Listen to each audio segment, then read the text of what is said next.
is a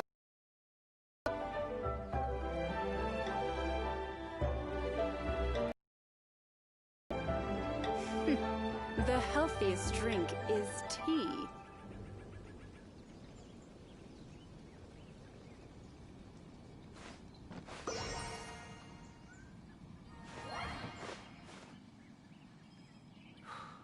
wine is a healthy drink.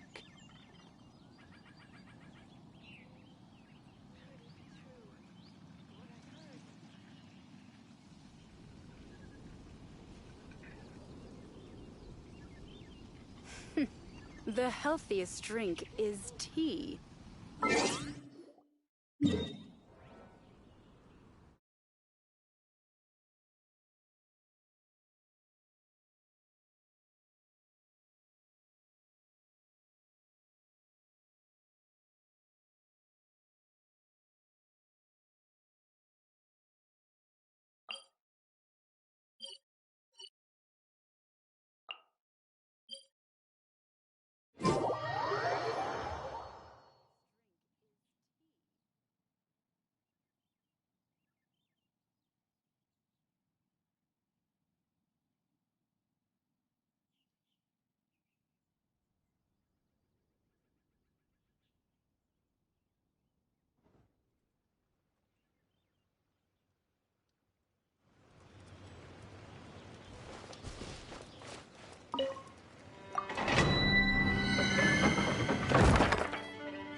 Ad Astra Abyssosk. Welcome to the Adventurers Guild.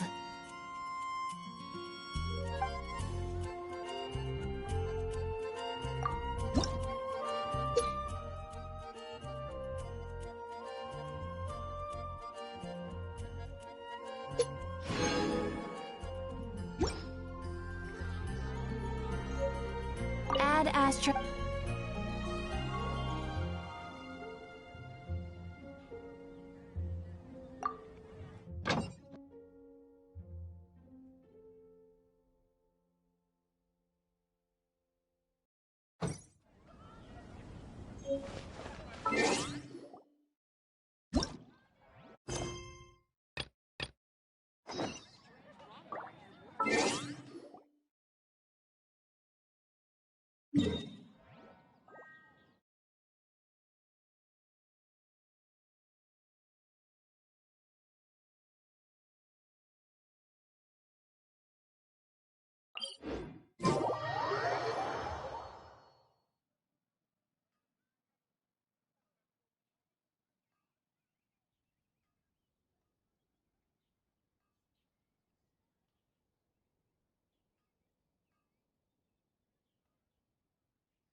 Look up there! That's the Jade Chamber!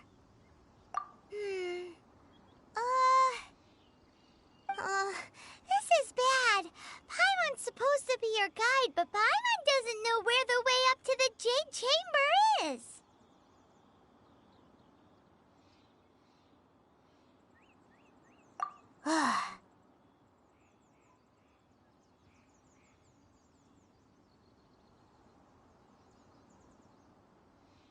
Well, since we want to go to the Jade Chamber, heading to its location on the map is the sensible thing to do.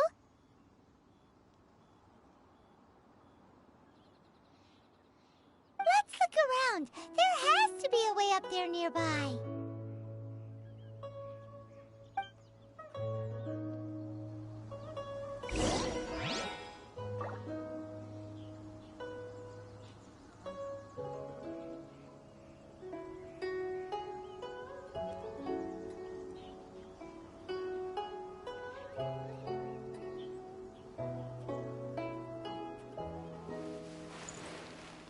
Uh, uh,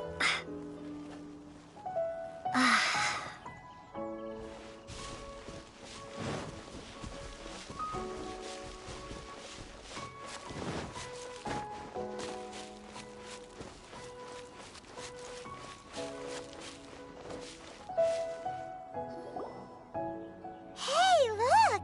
There's some sort of mechanism thingy. Since this is the right place, it must have something to do with the Jade Chamber. Yes, this must be the way.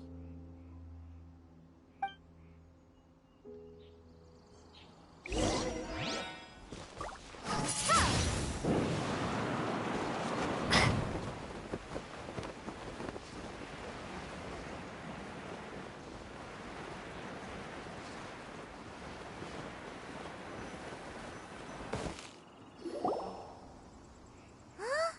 It only takes us up to here. Aw, if that wind current was stronger, we'd be able to reach the top in one go. Huh? Why? Or... Oh, Paimon gets it! If it was a secret, Ganyu wouldn't have let us try to find it ourselves, right?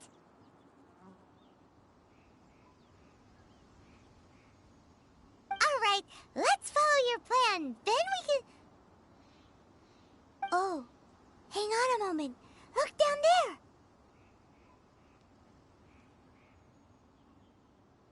Looks like we've gotten close to the Guizhong Ballista.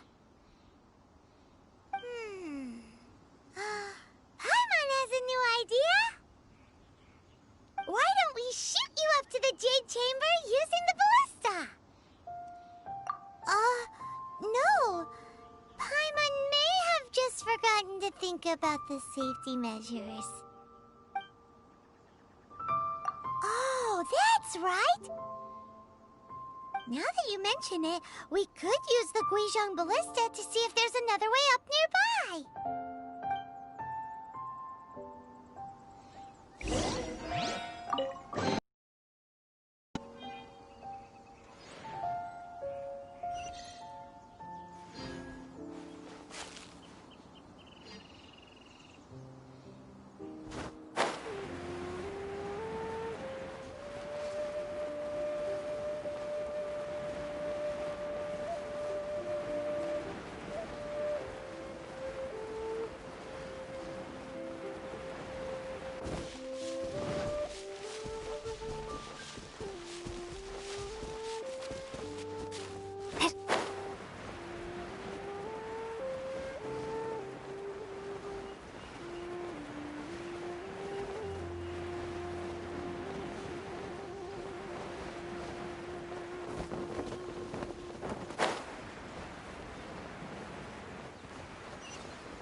Halt! Who trespasses on these hallowed grounds? Exactly. What are you talking about? We're invited guests. What makes you think you can treat us like this? No. Wait. Maybe this was Ningguang's plan all along. She pretended to invite us to the Jade Chamber, but set up a millilith ambush here to arrest us. Now Paimon's mad! You! Over there! This is a trick, isn't it? How shameless! What? We're just on guard duty. What do you mean, shameless? What nonsense! Seize these suspicious intruders at once! Well, here they come!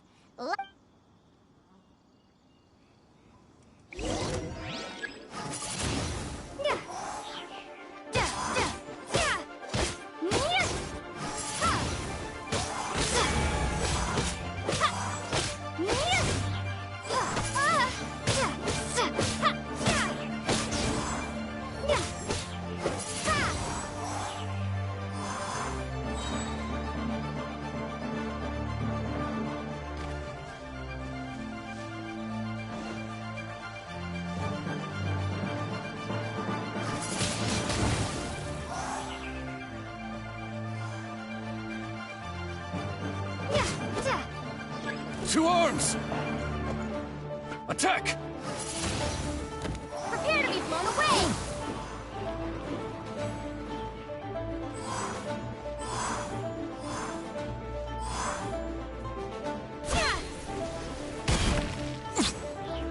Windblade!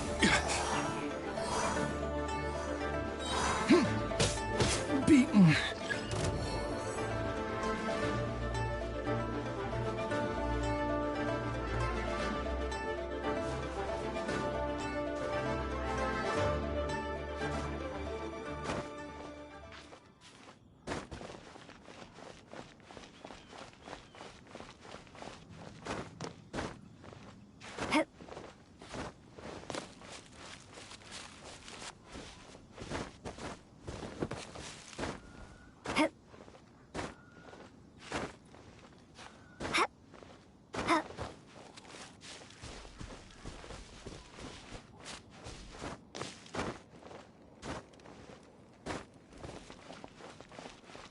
To arms! Attack! Yeah.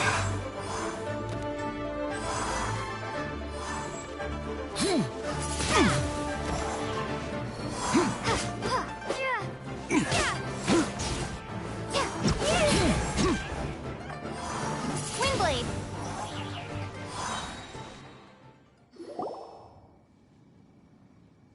Stop! What's all this about? Lady Kuching, these two strange people suddenly appeared. They seem to have designs on the Guizhong Ballista. Who are you calling strange? You want to go to the Jade Chamber? Who are you? We're invited guests here to look for the Liu Qixing. Well, as it happens, I am one of the Liu Qixing. Oh, I'm Kuching, the Yuheng of the Qixing. I know of you, traveler. You're Ningguang's guests, yes? Didn't expect to meet you here in the mountains. wow. Paimon didn't think we'd meet some super rich big shot out here in the middle of nowhere either. The Guizhong Ballista in Tianheng Pass has long been in disrepair, and yet it was fixed in a single night. I came here to investigate that occurrence. These Millilith are just here to guard the scene, not to arrest anyone. So this was all a misunderstanding? Paimon never would have thought. Anyway, for a mortal to be able to repair an Adepti mechanism is quite the mystery, even to the Qixing. That was... Eh? Oh, right. So, Lady Yuheng, might you have any idea why Lady Tianquan invited us to go to the Jade Chamber? Just call me Kuching. I'd say that Ningguang's purpose is to request that the savior of Mondstadt take a more neutral stance. Or at least, to not wholly side with the Adepti. We're not taking sides. We spoke with the Adepti. They want to protect Liyue as well. When you say protect, you're referring to their sanctimonious arrogance, aren't you? Huh? You are mortals, and thus under their protection. There was no way they would have regarded you as someone with the ability to assassinate a god. Naturally, they would also regard Ningguang's locking down the area, questioning the citizenry, and pursuit of the assassin to be pointless work. Perhaps they even wonder if there might be a cover-up. I'll say it like it is. They're underestimating us. Well, you've got a point there. Still, this is the first time Paimon's seen a person from Liyue who doesn't respect the gods or the Adepti. Should I respect the shallow sense of time and condescension to mortals that has caused them to delay in moving against us, Qixing? Forget it. I shouldn't speak of them this way. This skepticism is mine alone, and Ningguang... Either way, I will admit that the actions of the Adepti this time were quite restrained. Rex Lapis's death is indeed an extraordinary circumstance. But to think that they would call for a council of adepti rather than come down here directly. How surprisingly civilized of them. Well, for Ningguang, she would talk anything and everything out if she could.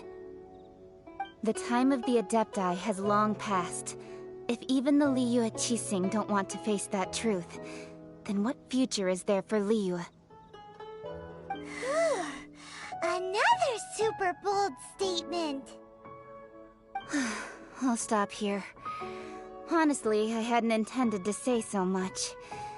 But you're a good listener, Traveler. You should both be off to the Jade Chamber. Don't be late now. Ningguang's schedule is packed to the gills all the way till next year. The cream of Liyue's mercantile crop all see ascending to the Jade Chamber as the greatest honor. Each brings rich gifts as they visit, all to curry a little favor with Ningguang. Favor? But... Wait, that's right! Greeting gifts are a staple of Liyue's culture. We need to get one. Not to curry favor or anything, just to respect Liyue's culture. Alright. You can decide on your greeting gift yourselves. Let me tell you how to get to the Jade Chamber first. You didn't actually have to come to Mount Tianheng. Go back to Liyue Harbor. Find a guide at the Yuehai Pavilion, and... well then. May we meet again, Traveler. Well, that Yuheng may not respect the gods, but Paimon thinks she's a pretty cool person. So, what should we give to Ningguang when we see her? Oh, right! Paimon dreamed of an amazing snack last night! Sugar-frosted slime! Paimon has a feeling that it would be perfect for a super rich person like Ningguang. Why don't we go with that for a gift? Nope! But Paimon's sure that we just need to make it with some boom shakalaka. Let's go gather ingredients. Time waits for no one, and neither will our riches.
Look at that slime!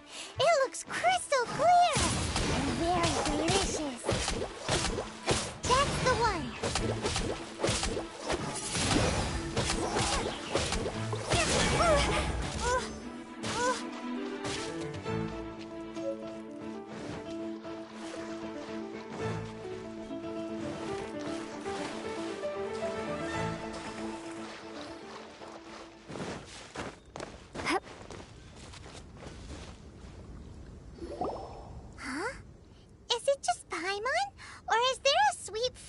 In the air.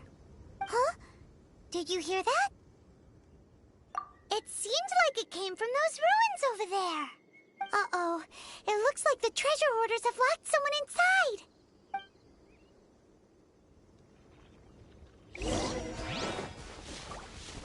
There's no end to this.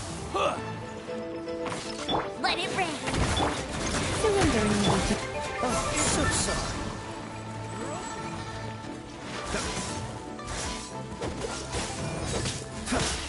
Was below par. Hero, dodge this!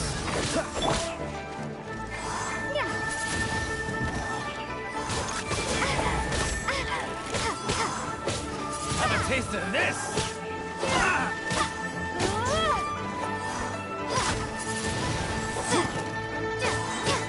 Prepare to be blown away! A hunter. Windblade!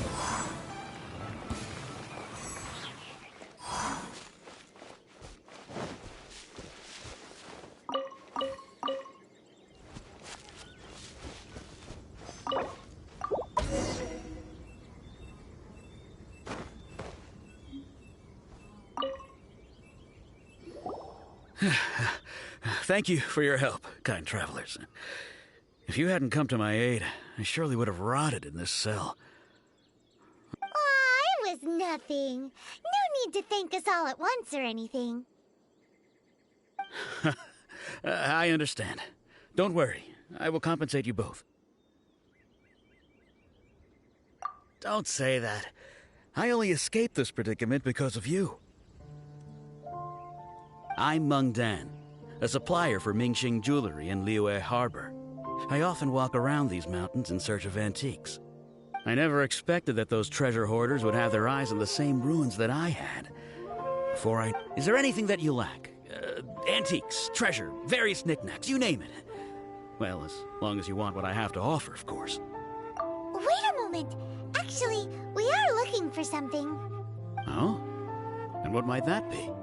Do you have a box that can store presents? We'd like a pretty one. The kind that you can use to store snacks. Of course we do. How can one sell antiques without gift boxes? At Mingxing Jewelry, we have the best gift wrapping service in the 7 nations. Now just give me a moment and I'll let the boss know. You can go see her whenever you require that box. Great! Paimon Sugar Frosted Slime now comes in a beautiful package.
Get a nice and shiny box from your store. Uncle Meng already told me about it. Thank you both for saving him. Many of the best goods in our store were found by Uncle Meng. If anything were to happen to him, it would be impossible for us to continue doing business. Here, this container is itself an antique, with at least 140 years of history. It's already been cleaned. Will it do? Yep. It's great! Hang on a moment. Could we borrow one other thing? Sure. Please help yourselves. As long as it's on our shelves. Traveler, this clay pot looks really awesome. If we use an antique as our mixing bowl, we should be able to make a great snack. It's done! The one and only sugar-frosted slime! Careful. Oh, yes. You might want to use these 2 freshly picked flowers as decorations, too. Woohoo! It looks beautiful! Great! Now that we've put all that we've got into this box, let's go to the Jade Chamber to see Ningguang.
According to Kuching, this is what we should say.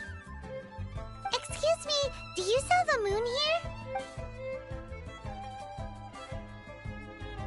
Yes. How many would you like? It's not convenient to speak of numbers here. Ah, well said. Please, use this to ascend to the chamber. Yes, speaking of which, are you two the guests that Lady Ningguang has arranged to meet with today? Yep. And yet the code they used was not the one for guests, but for the Yuheng. What's going on here?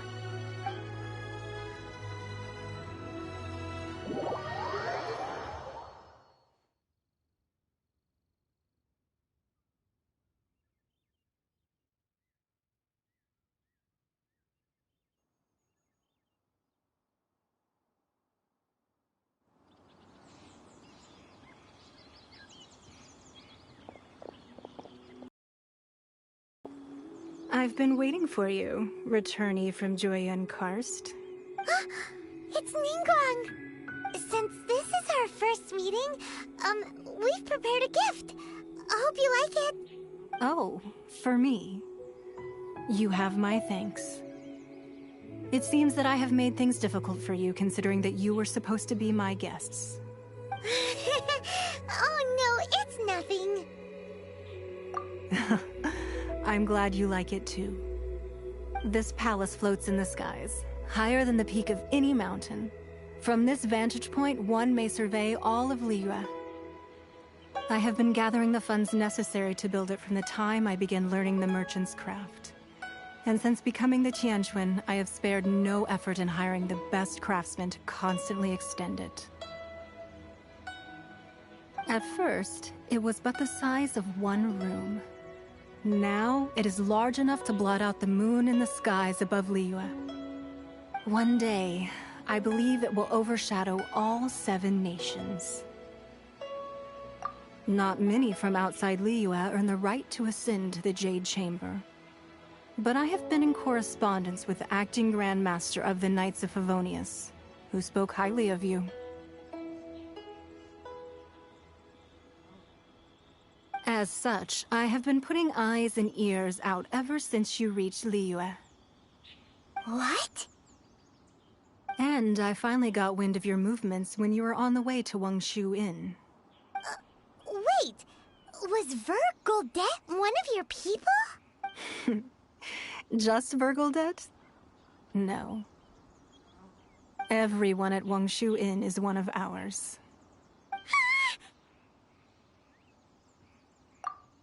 At the Guizhang Ballista, yes? You weren't peeking on us from the skies the whole time, were you? I fear that peeking would have been a little difficult from this altitude. Our eyes and ears are more than sufficient. You two are very interesting people, after all. It would be natural to take an interest. Well, I wouldn't expect you to trust us, considering that you have had far more interactions with the Adepti. The reason I invited you here was to clear up some misunderstandings.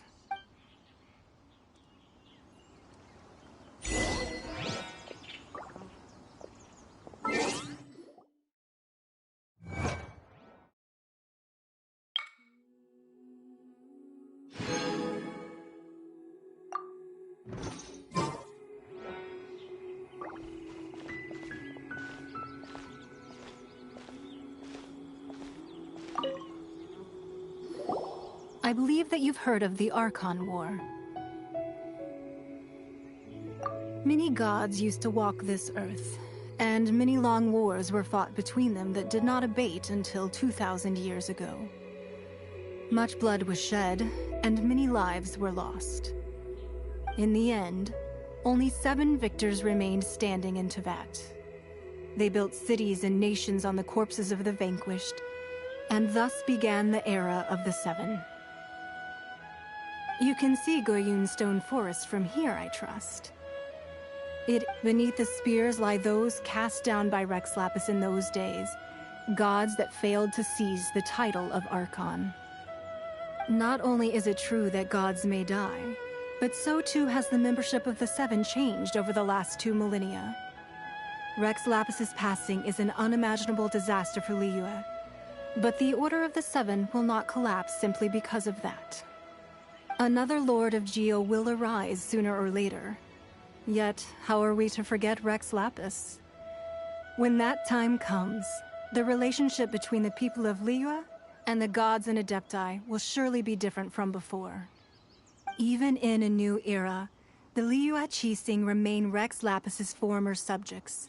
Do you really think us capable of having played a part in his demise? Of lacking the foresight to see the certain repercussions? That day at Yujing Terrace, it was also very sudden. Even I was caught completely off guard. You were there, you no doubt saw. But our enemy has long lain hidden within the harbor. If we do not act against them now, they will surely gain the upper hand. Hiding the Exuvia was a necessary maneuver to take the initiative back, to play the spider while our foes scurry about. Who's this enemy you're talking about? What do you think, traveler? Huh? What are you two talking about? Well answered. The scenery out here is fine indeed, but the wind is a little strong. Our preparations to receive guests within are complete, so please, this way.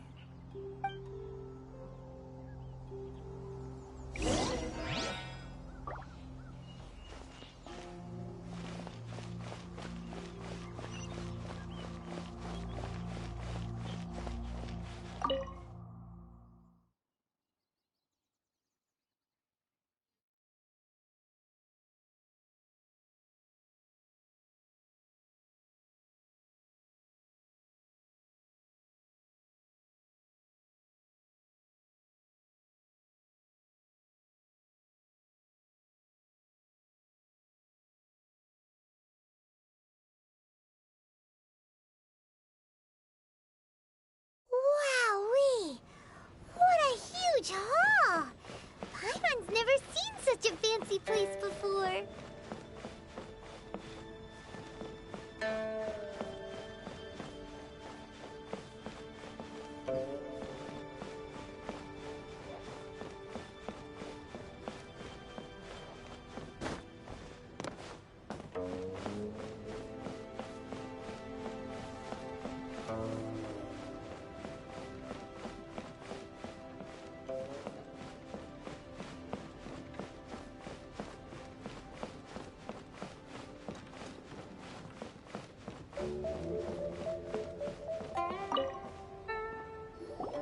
Be at ease, you two. Make yourselves at home if you wish. Can we really? I have invited you two here as friends. And when friends come over to play, our enjoyment comes first. Naturally. Ooh! Isn't this that legendary wall? Why, you've kept your ear to the ground, I see. That's because even the storytellers are talking about it. Everyone's after a piece of paper from that wall. It's super famous.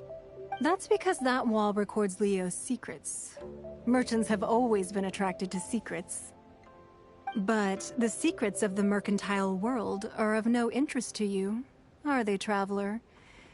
You're rather special, really, and I think you're quite aware of that. If possible, I'd like to have your trust. But if you were to choose the more trustworthy person between myself and Kuching... You'd pick Kuching? Nah, I had a feeling.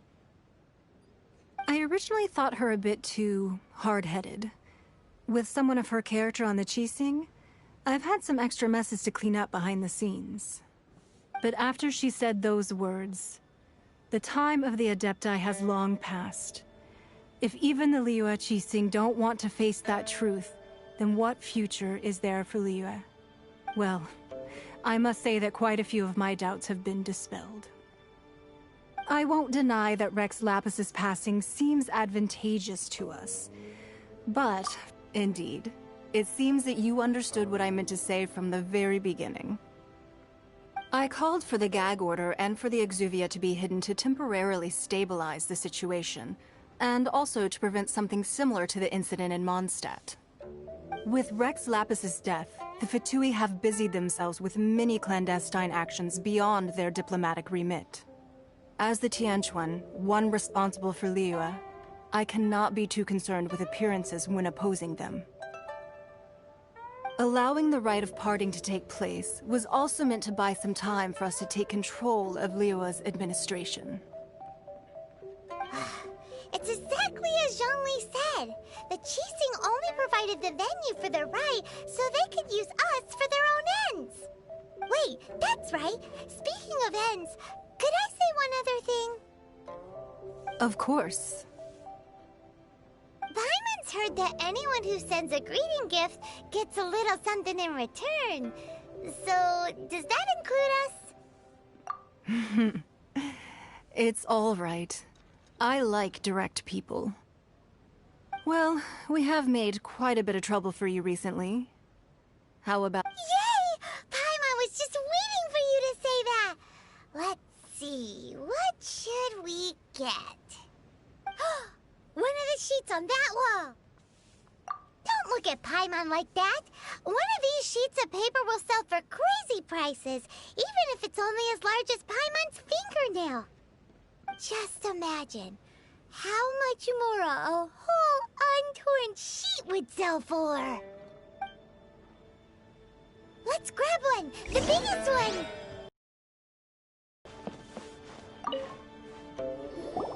Huh? Well, that was an easy search. The biggest sheet is right up there in the most obvious spot. Let's go with that one. La la la la la. Let's see what's written on it. Huh? There's a place marked with a circle on here. Oh, could it be treasure? Whatever it is, it better make us filthy rich. Let's see what's written over here. Sigil of permission, something, something, Fatui, research, copy. Huh? Aw, that doesn't sound like treasure at all. This piece of paper shows that a Qixing spy discovered traces of classified Fatui research on the Sigil of Permission. Oh, Ningguang did say that the Fatui have been up to all kinds of mischief in the shadows of Liyue. Spreading rumors, wanting to get their hands on the Archon's body and whatnot. But research on the Sigil of Permission? Paimon wonders what they're up to. Speaking of which, there's also some connection between you and the Sigil of Permission. Seems there's still more for us to find out.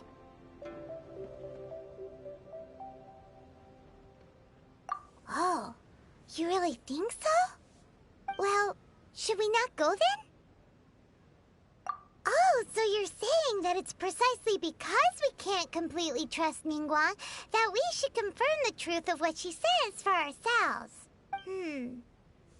That's way out of Paimon's league. Paimon thinks she's been nothing but good to us. Anyway, we'll see if you're onto something. Before we look for Zhongli at Dihua Marsh, let's go to the place marked out on these papers and see if the Fatui really are up to no good there.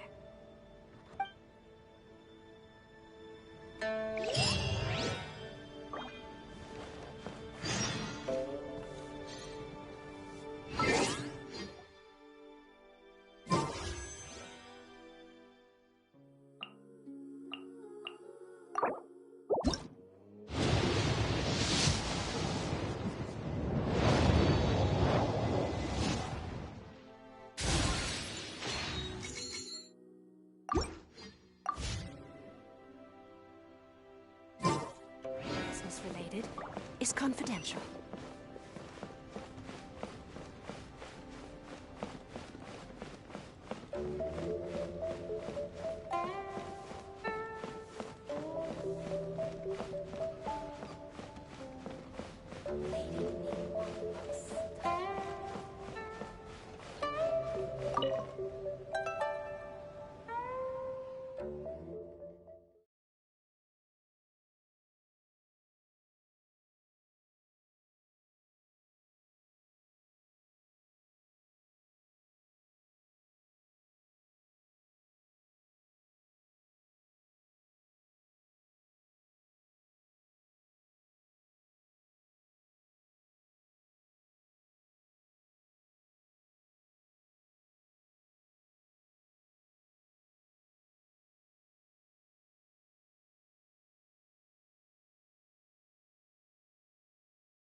There really were Fatui at the location written down on this piece of paper. And they look really mad at us, too.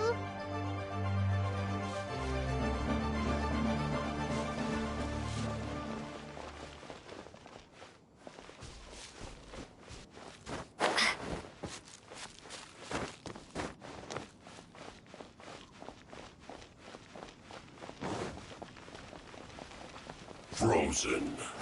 Crisp.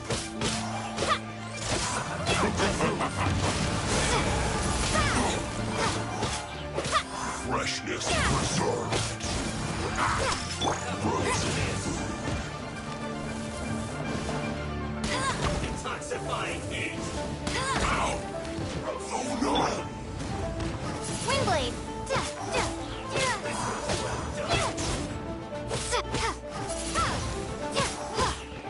It's time for cooked food. Disgusting. Be gone! I will end. No one escapes my sight! So sorry. This is bad.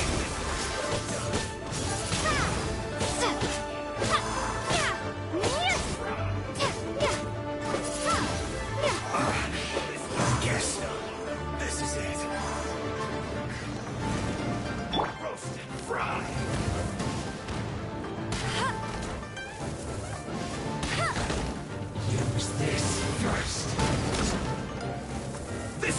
well done. That's it. Roast and fry. Use this. This one's well done. Roast and fry. I must be ready to hurry up. Windblade! Keep on! This Windblade! one's well done. Roast and fry. This one's well done. That's it. You need to hurry up. Roast and fry. This one's well done. Use this. Windblade! Roast and fry. Windblade! This one's well done. Take cover.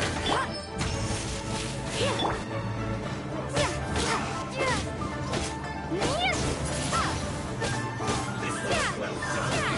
Must counterattack.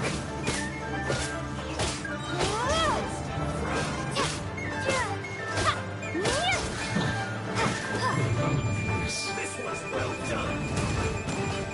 Prepare to be blown away! Try not to enjoy this too much. You need to hurry up. This one's well done.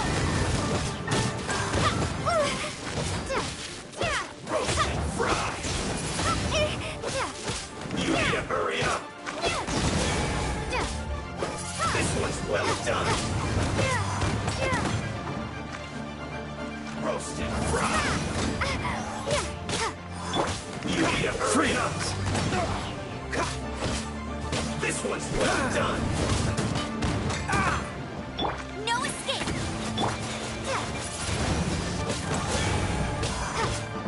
You need to hurry up. Roast and fry. This one's well done.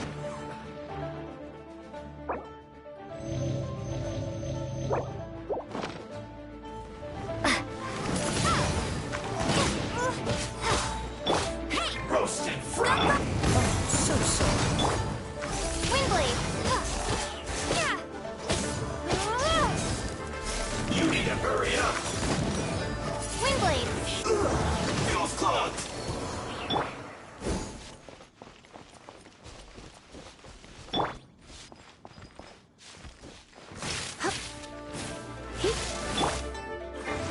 Not breaking a sweat.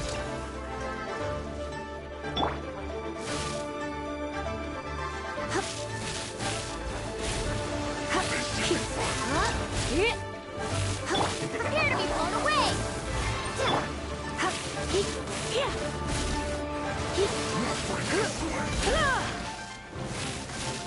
It's bound.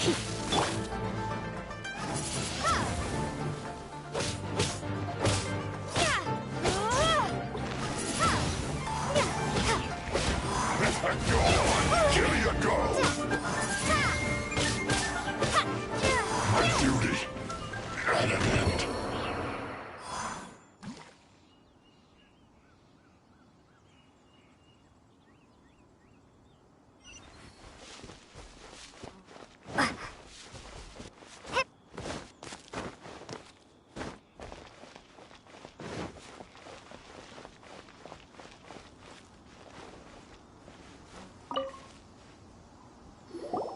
There are so many talismans here. And some stacks of blank paper, too. Paimon's seen this pattern before. But where? Paimon knows it looks just like the sigil of permission the child gave you.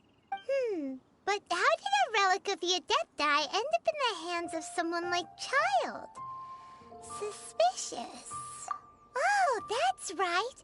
Cloud Retainer said that when the Lord of Geo created the Sigil of Permission, it wasn't to be used as some old relic. Talisman talismans like that were once used in the Archon War to channel divine powers. Maybe the Fatui are copying the Sigil of Permission in hopes of achieving a similar effect. Being able to channel divine power in battle? Ooh, and the plot thickens. Alright, that's enough sticking around here. We gotta go meet up with Zhang Li soon. The last stop on our rite of parting preparations tour is Dihua Marsh. Let's go! Paimon hates being late.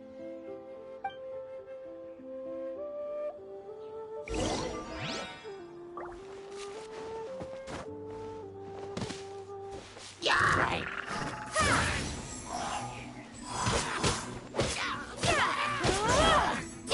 Windblade!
Don't disappoint me. It's not.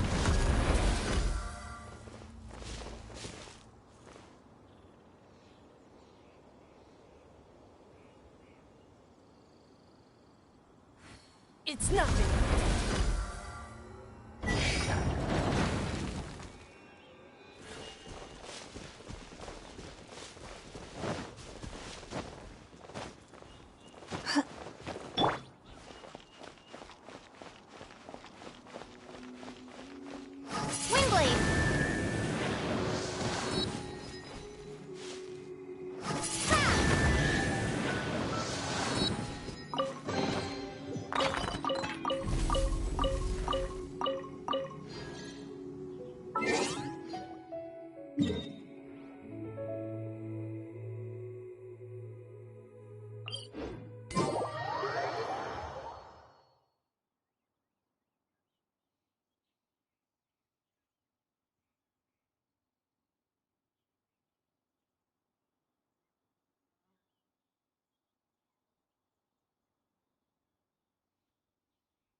Right on time. I myself only arrived moments ago. Did you enjoy your visit to the Jade Chamber? It was so big and pretty and expensive. Paimon's never seen such a fancy schmancy place before. Indeed. It's second to none in all of Liyue. Then you met with Ningguang, I trust? She's super rich and so generous. Paimon thinks she's very friendly. Yeah, her take on Ningguang is quite different from Paimon's. She thinks that even the tactless Yuheng is more trustworthy than her. Oh, so you also met with Keqing then? What did she have to say? She said the time of the Adepti has long passed. If even the Liyue Qixing don't want to face that truth, then what future is there for Liyue? No respect for the divine. Indeed, contrary to the ever-bold Keqing, Ning, although she's friendly, there's no way of clearly discerning her true intentions. Yes, she has only relied on herself to rise to her current position. No ordinary person could ever achieve that. It's said that she's the one behind the constant expansion of the Jade Chamber. It's the second most important thing to her. Even if she ever gave up the position of Tianquan, she would never give up the Jade Chamber.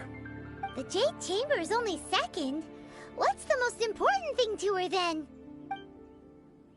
Why, Mora, of course. All Ningguang talked about was the Fatui this and the Fatui that. She said that after Rex Lapis was murdered, the Fatui have constantly been trying to sink their fingers into Liyue, and that they aren't to be trusted. That is how the Fatui have always been. It doesn't surprise me in the least. No matter what they may be planning, you must be careful when dealing with the Fatui. Always... So, is there anything we need to get for the rite of parting in Dihua Marsh? Yes, as a matter of fact, there is. Today, we'll be gathering wild glaze lilies. Glaze lilies? But why did we come all the way out here? Doesn't the garden in Yujing Terrace have some? Even Qingse Village has glaze lilies. Oh, right! Paimon remembers that Madame Ping is always tending to flowers. Maybe we could ask her. No. Those lilies have all been gardened by people. They won't do it all. Dihua Marsh used to be full of glaze lilies. It is a sort of joyful flower that listens to human song. Before the Archon War, Dihua Marsh was all dry land and fertile soil. But the war caused landslides, and the land was flooded, turning it into the marsh you see now. Nearly all the glaze lilies were wiped out. Of course, there are some kinds of flowers that have been preserved and gardened by people in the city. But very few people know that glaze lilies may still be found in the wild. Wild glaze lilies have the strongest fragrance. If we want to follow the true tradition of the rite of parting, we must grind up the wild lilies and place the powder in a censer of everlasting incense. But I'll need your assistance in gathering these flowers. No, I need you to sing to them. Singing to the flowers will make them more fragrant. So how good is your singing? Really? Why doesn't Paimon believe you?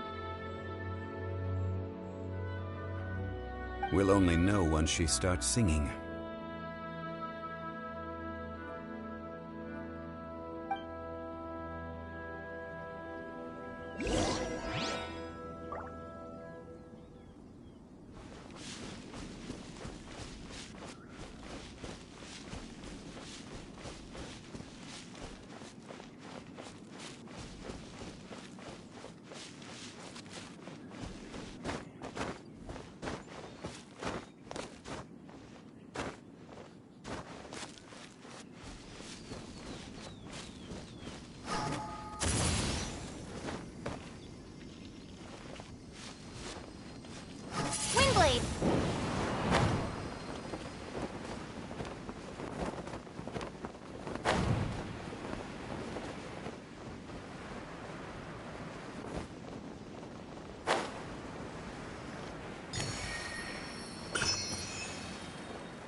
Whenever you're ready.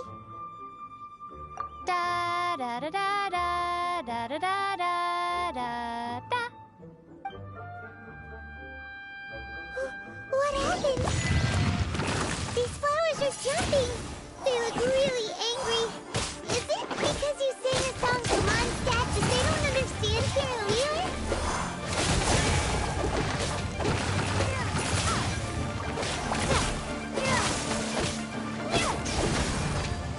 Windblade. No escape.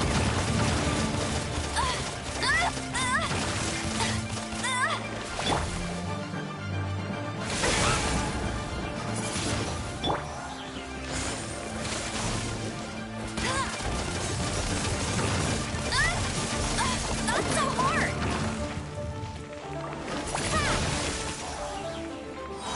Be gone.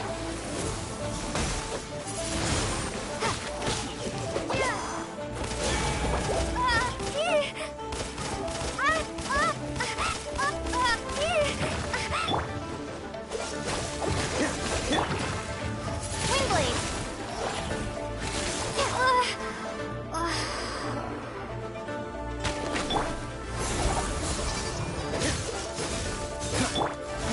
Give up.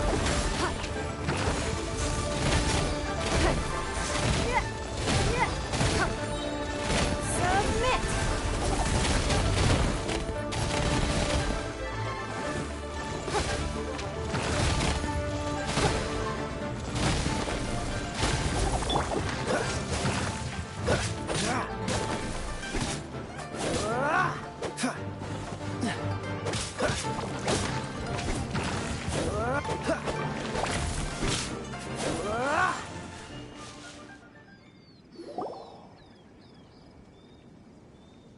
Those weren't lilies wouldn't hit people.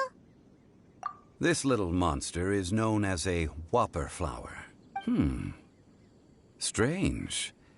These petals look interesting. The glaze lilies used as a disguise were buried with the whopper flower for too long. The result seems to have surprisingly potent medicinal value. Let's collect what we can of these petals.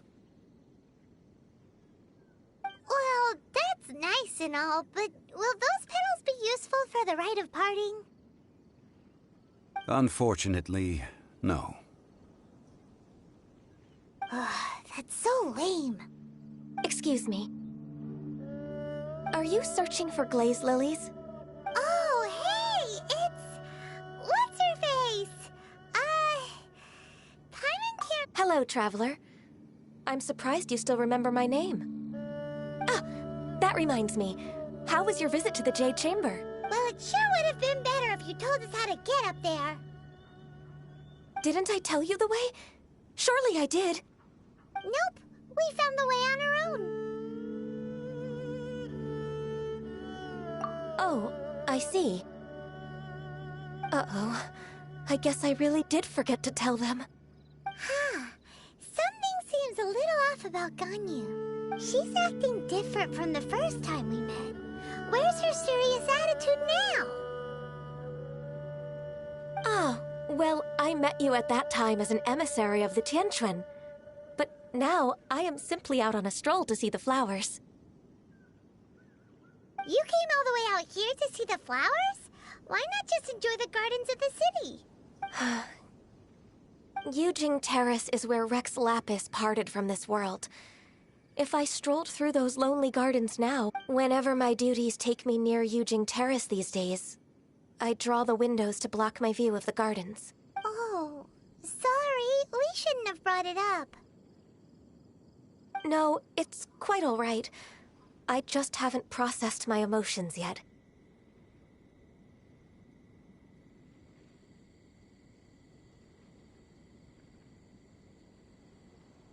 When the Archon War came to its end 2,000 years ago, the first Yes. Now that the spirit of Rex Lapis has returned to the heavens, only Barbados of Mondstadt remains of the first 7. The other 5, including Inazuma's Raiden Shogun, are no longer the same friends from 2,000 years ago. Of the current 7 Archons, the youngest is Sumeru's god of Dendro. He is merely 500 years old, whereas Rex Lapis was more than 6,000 years old at the time of his passing. This means that Liyue had been under Rex Lapis's rule from the moment it was first founded 3,700 years ago. The city has never had to bid farewell to its deity. So what do you think of this farewell? Huh? This is a little sudden.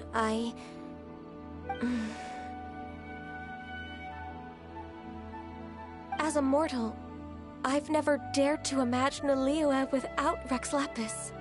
But as an Adeptus, I think I will eventually come to grips with reality. Since Rex Lapis has passed, the time of Liyue's contract with the gods and Adepti has now reached its end. Huh? Did you just say, as an Adeptus? Yes, I am a mix of human and Chilean. Adeptus blood flows through my veins. I fought for Rex Lapis and the city of Liyue during the Archon War.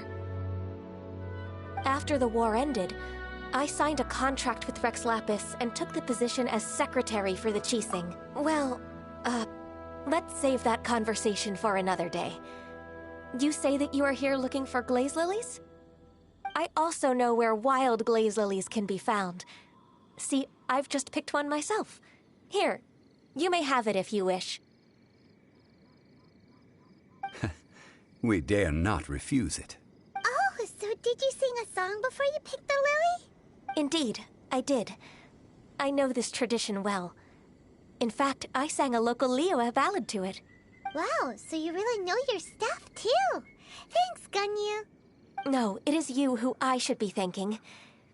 If not for this chance meeting, I never thought that I would be able to contribute to the upcoming farewell for our ancient lord. If you would excuse me, I should return to my work now. Good luck. And that just about does it. Our preparations for the rite of parting are mostly finished. Given the ease of picking glaze lilies, I think this was a fitting end to our tasks, in more ways than... Yeah, Paimon can already imagine him starting a business in Liyue. I've had enough ventures in my life already. Beginning a new undertaking is always difficult at first, and requires no small amount of effort.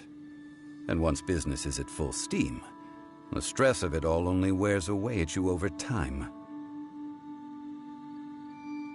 So you must be careful to take the time to step back and re-examine yourself. If left unchecked, the wear and tear on your heart may go well past mending.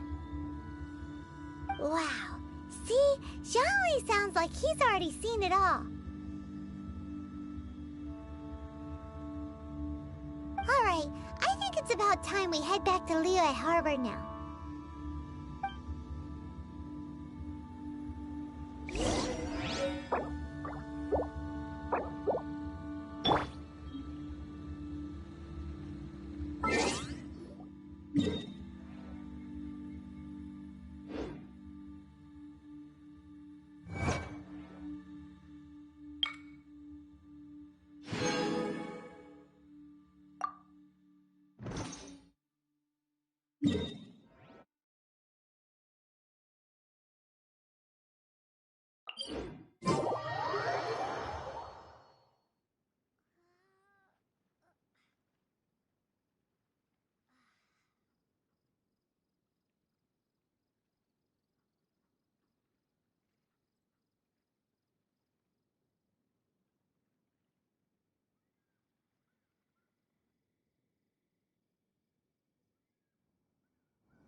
This atmosphere is highly abnormal. It seems as though something big has happened. We should ask around a little, just to be safe.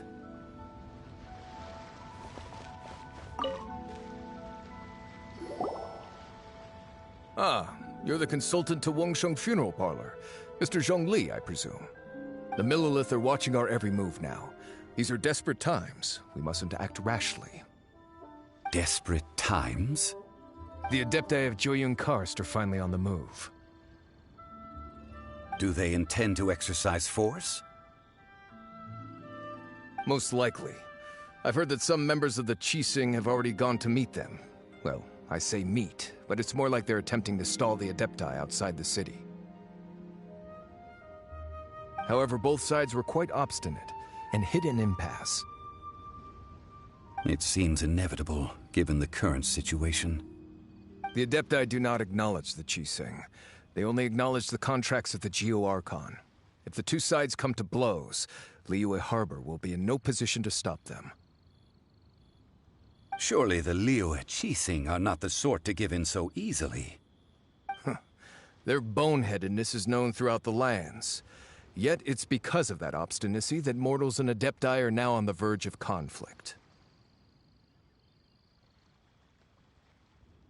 And what now? How is it that the Fatui have come under fire? That's all Ningguang's doing. She proclaimed that in these tumultuous times, the Millilith must rein in the actions of the Fatui. Only now do they want to start keeping tabs on us? That's the Qixing for you. Anyway, Mr. Zhongli, you're one of Child's close associates. Please understand that your actions will reflect on us. Don't let anyone catch you off guard. It looks like things are about to boil over in Liyue Harbor. Do you intend to use your neutral identity as an intermediary between both sides? Or will you use your sword to turn the balance? Neither path is an easy one. Oh, by the way, Mr. Zhongli, we've heard that the Wangsheng Funeral Parlor has also been caught up in all of this. They're currently squaring off with the authorities at the gates. Things are taking a turn for the worse. I'm afraid I must leave now to handle things back at Wangsheng Funeral Parlor. I hope that Master Hu has been able to keep things under control for the moment. Consider your next course of action carefully, Traveler. If you're trying to prevent an explosion, it may be wisest to look for the fuse first. Having connections with the Fatui seems to be quite the double-edged sword. So what does Zhongli mean by looking for the fuse? Oh, Paimon gets it. If there's anyone that wants to see the whole city turned upside down, it's definitely him. He must be waiting for the moment when no one is watching to do something really bad. But where could we find him now? Where would he go at a time like this?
The Golden House? It looked impressive enough from the outside, but who would have guessed that it was even fancier on the inside? And so full of Mora. This is where all of Teyvat's Mora is minted, right? In that case... Oh, so it's a trap! Tricky, tricky. Good thing Paimon's got you here. But even if we can't take any, we can still have a closer look, right? Or better yet, take a nap on top of a mountain of Mora. It's like an... Oh, right. It's quiet. Huh? Look! What happened here? Uh-oh. Quick! We have to go make sure that the Exuvia is all right.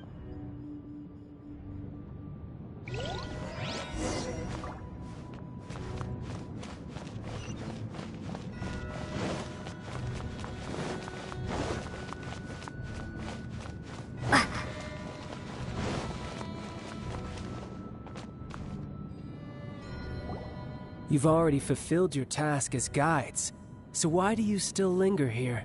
Haven't you already seen enough trouble for today? Huh? Who's there? If you were Fatui, I imagine that you would be entitled to a generous reward from the Tsaritsa herself. But now, you're nothing but dross, and you're in my way. Where should I start? Well, I've never been one to beat around the bush, you know. But who could have possibly guessed that the god of Geo would mysteriously perish the very moment I arrived in Liyue, and that the Exuvia would subsequently be hidden away? If it weren't for that lovely little rite of parting ceremony you put together, it would have taken me a whole lot longer to get the information I needed. Stopping the Mora mints, hiding away the Exuvia. The Chising are really pulling out all the stops this time. So you've been planning to take the Gnosis from inside the Exuvia all along? As one of the 11 Fatui Harbingers, it's my duty to see the will of the Tsaritsa fulfilled.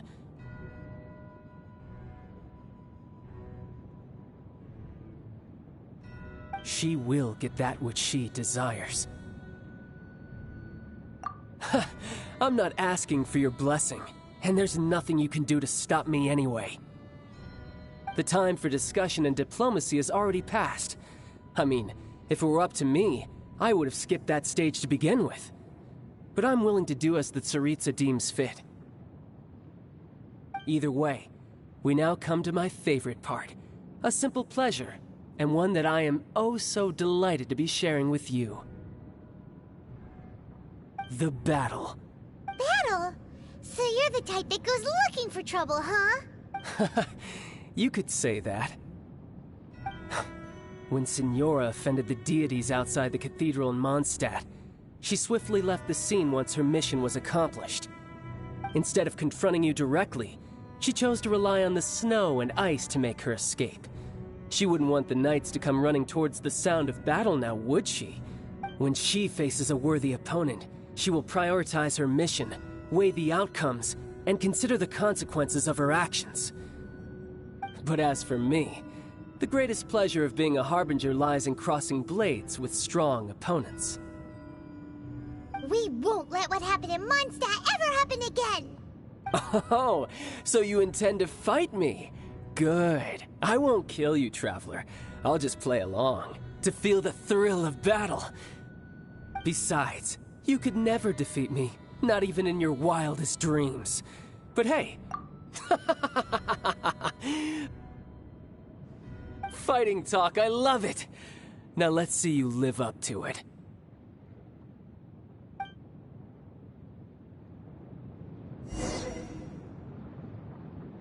This chance is hard to come by, so show me all you've got. So very few ever get the chance to square off with a Fatui Harbinger.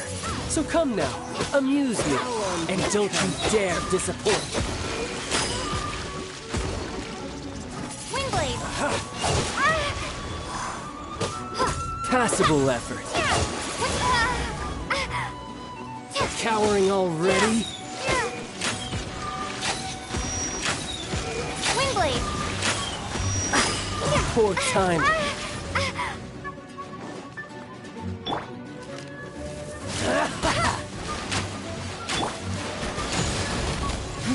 give up.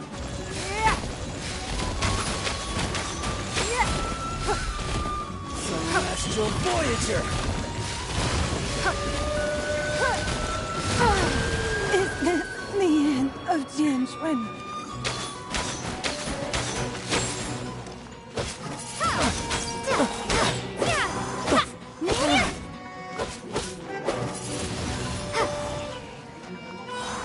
Be gone! You've made some progress.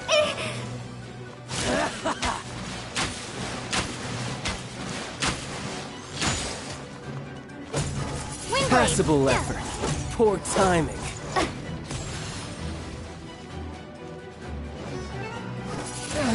Not bad, not bad. Not bad. You've got a trick or two. Haha, good. No wonder Senora was so wary of you. Well, that just means I can go all out. Brace yourself. This is about to get tough. Now, show me what you can do against the might of a Harbinger.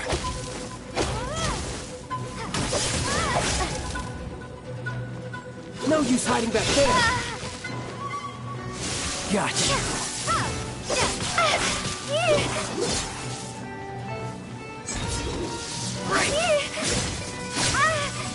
This is not the end.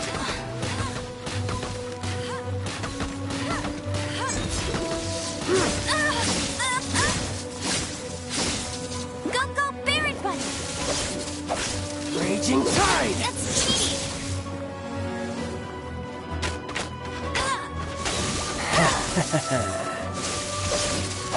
Something else catch your eye? I'll crush you! Not so hard! Go, Barret Bunny! Got you.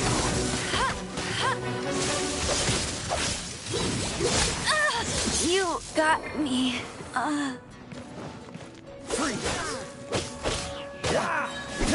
This moment will be frozen.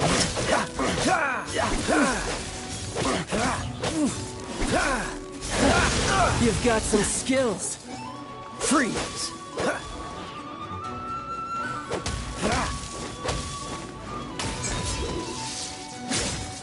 Don't push your luck. No use hiding back there.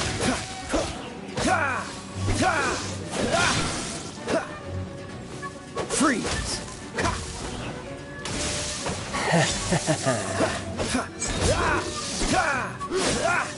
Don't push your luck, don't push your luck. Dodge this. I'll crush you. Frozen. Dodge this.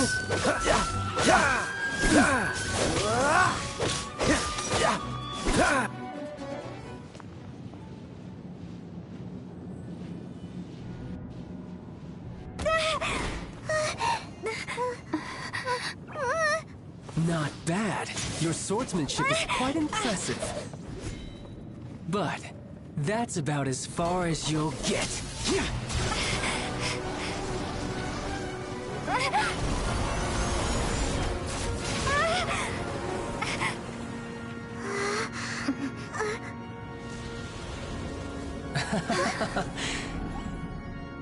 Didn't think you had that card hidden up your sleeve.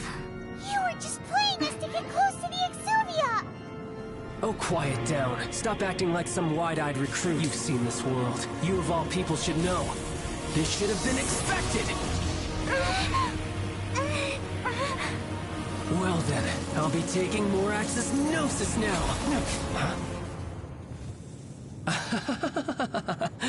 I see. Well, this is most unexpected. You beat me to it, didn't you?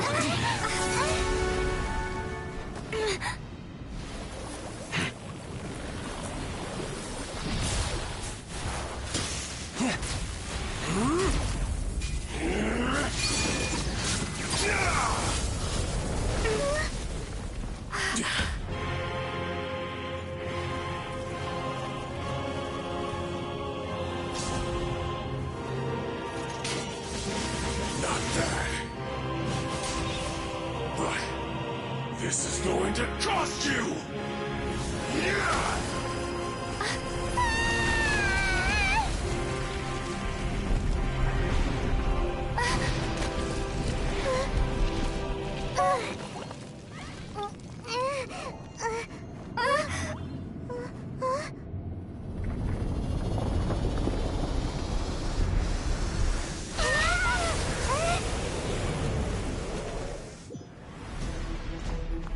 You got to the Gnosis ahead of me, didn't you? Did you simply move faster? Or did you leak the information regarding the Golden House to me on purpose? No matter. Hand the Gnosis over, now! Don't make me take it from you! We didn't take it! Freeze!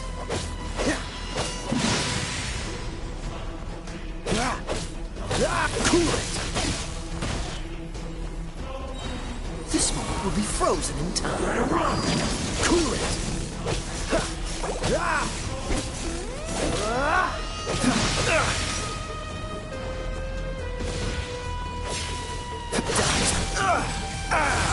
This doesn't look good.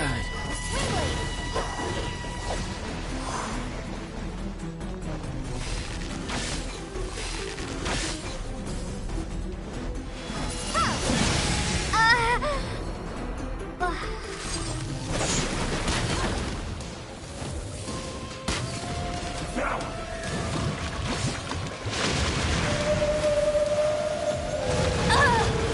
You got me.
Jean will be upset if she catches us lazing around like this.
Oh, you're taking me out?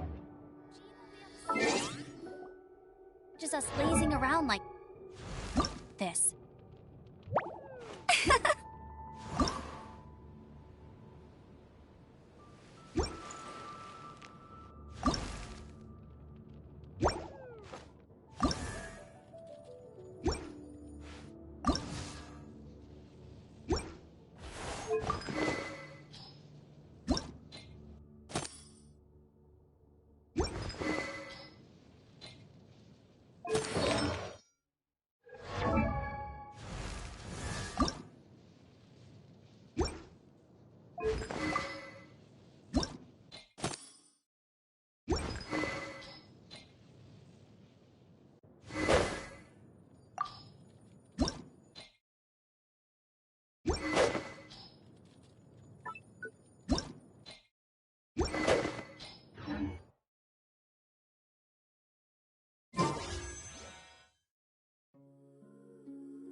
La da da da da.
may have overeaten.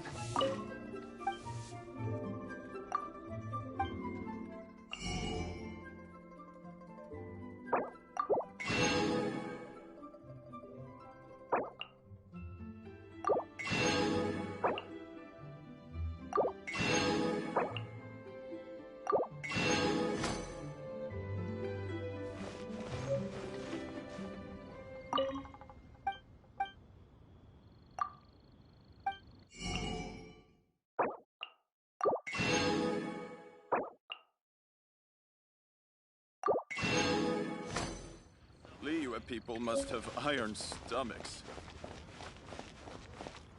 Listen. Liyue's really got a lot going for it.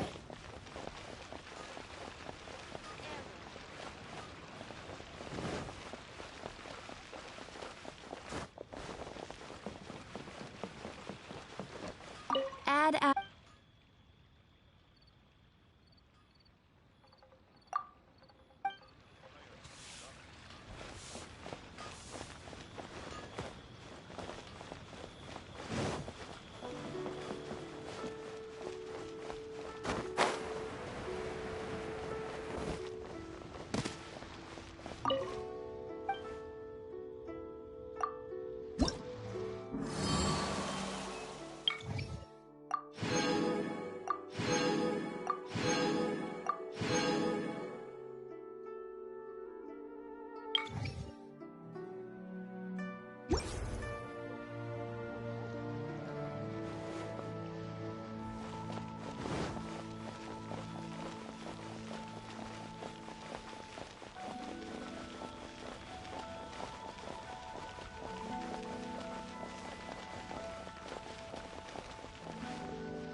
Right here.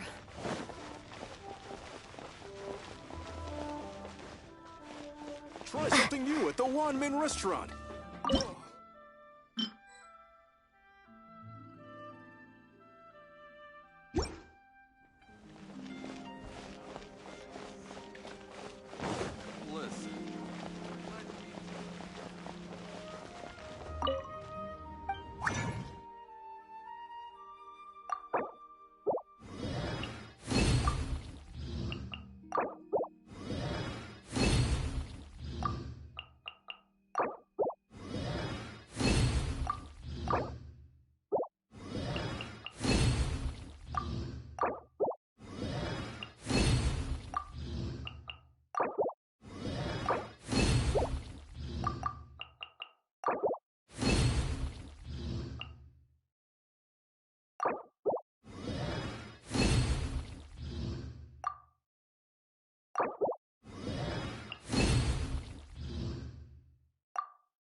Try something new at the one-man restaurant.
Windblade!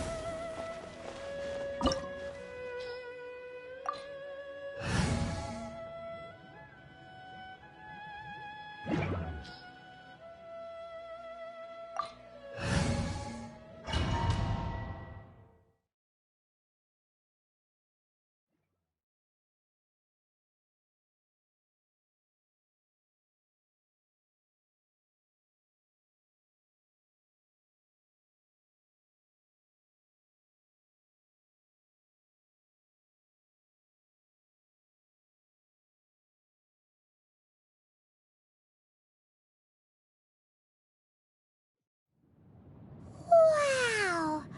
It looked impressive, and this is where all of Teyvat's Mora is minted, right? In that...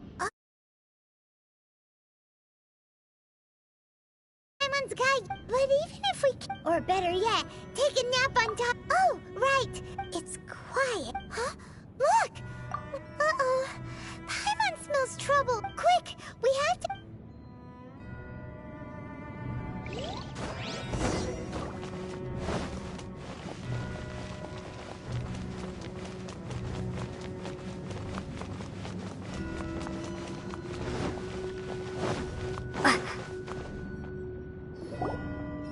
You've already fulfilled your... Huh?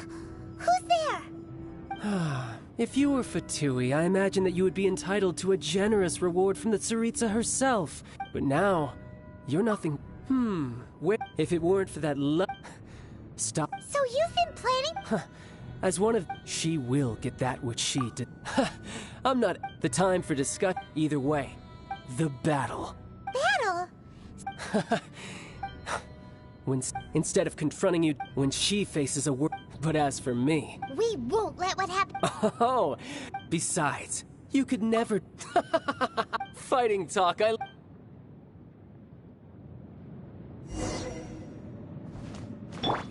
This chance is hard to come by, so show me all you've got. So very few ever get the chance to square off with the Fatui Harbinger. So come now, amuse me, and don't you dare disappoint. How unbecoming.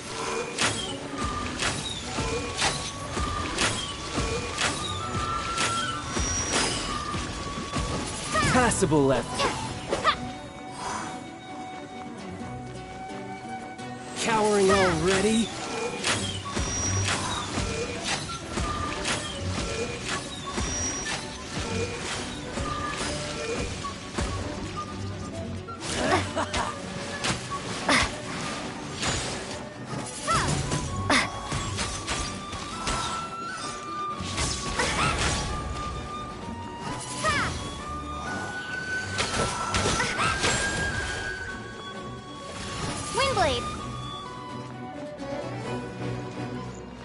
So quick to flee.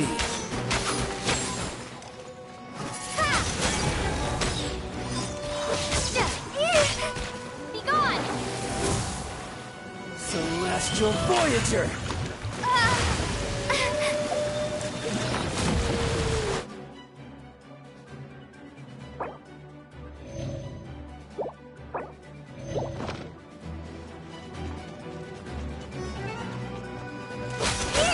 Wide open!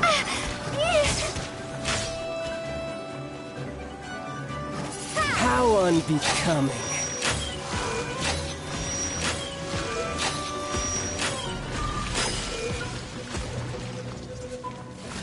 Windblade!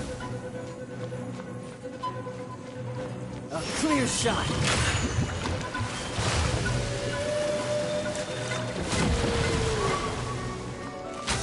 Run all you like.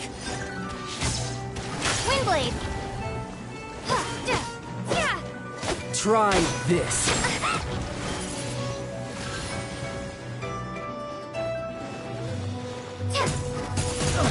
Not bad, not bad. Not bad. You've got a trick or two. Haha, good. No wonder Senora was so wary of you. Well, that just means I can go all out. Brace yourself. This is about to get tough. Now, show me what you can do against the might of a Harbinger. I knew I should have stayed home.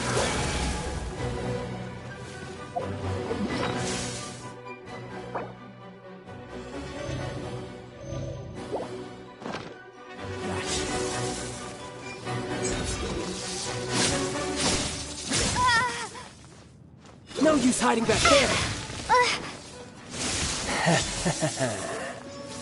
Eat this.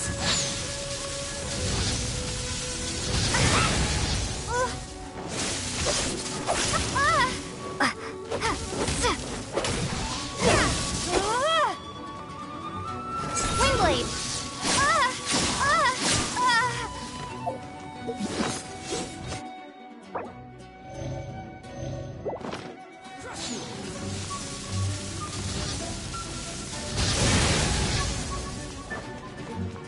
Windblade!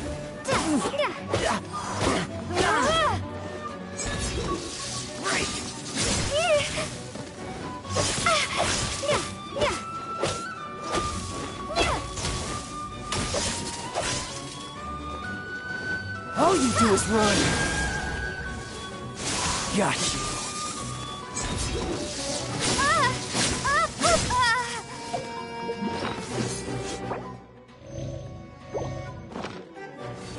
This.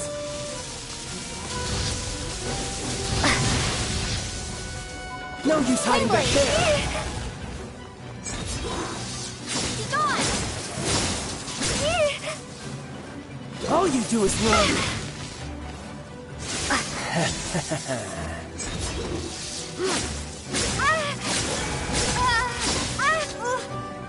No use hiding back there! Gotcha!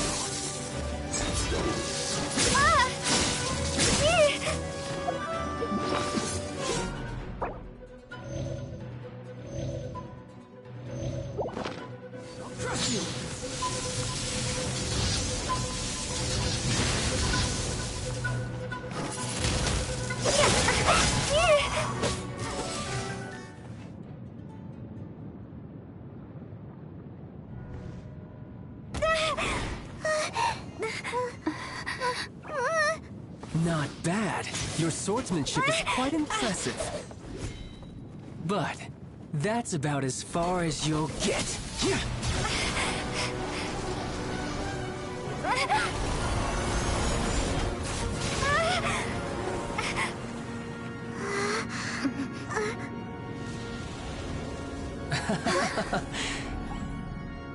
Didn't think you had that card hidden up your sleeve. You were just playing us to get close to the Exuvia! Oh, quiet down. Stop acting like some wide-eyed recruit. You've seen this world. You of all people should know. This should have been expected! Well then, I'll be taking Morax's Gnosis now! I see. Well, this is most unexpected. You beat me to it, didn't you?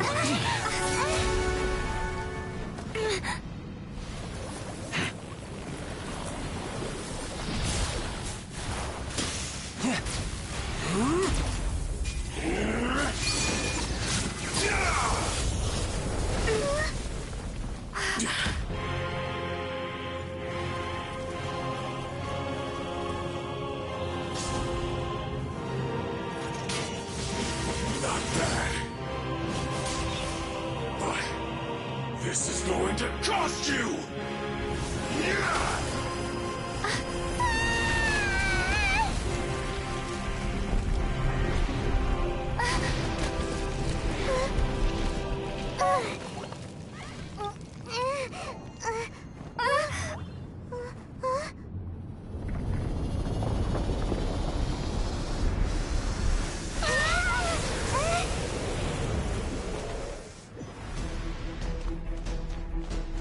You got to the Gnosis ahead of me, didn't you?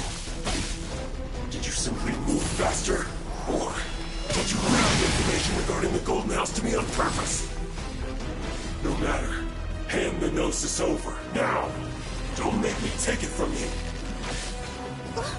We didn't take it!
Die here.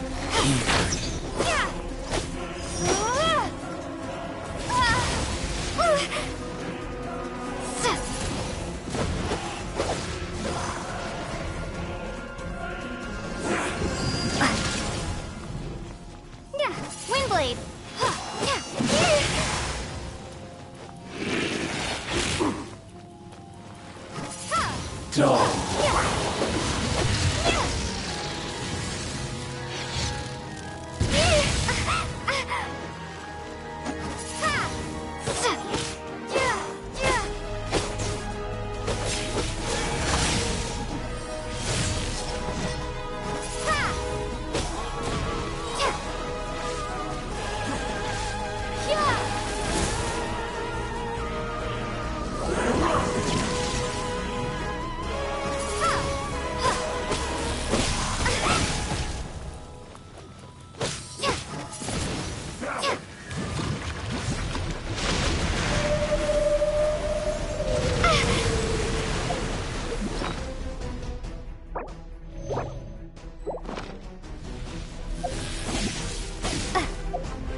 blade! Yeah! No one escapes my sight! Summon you win.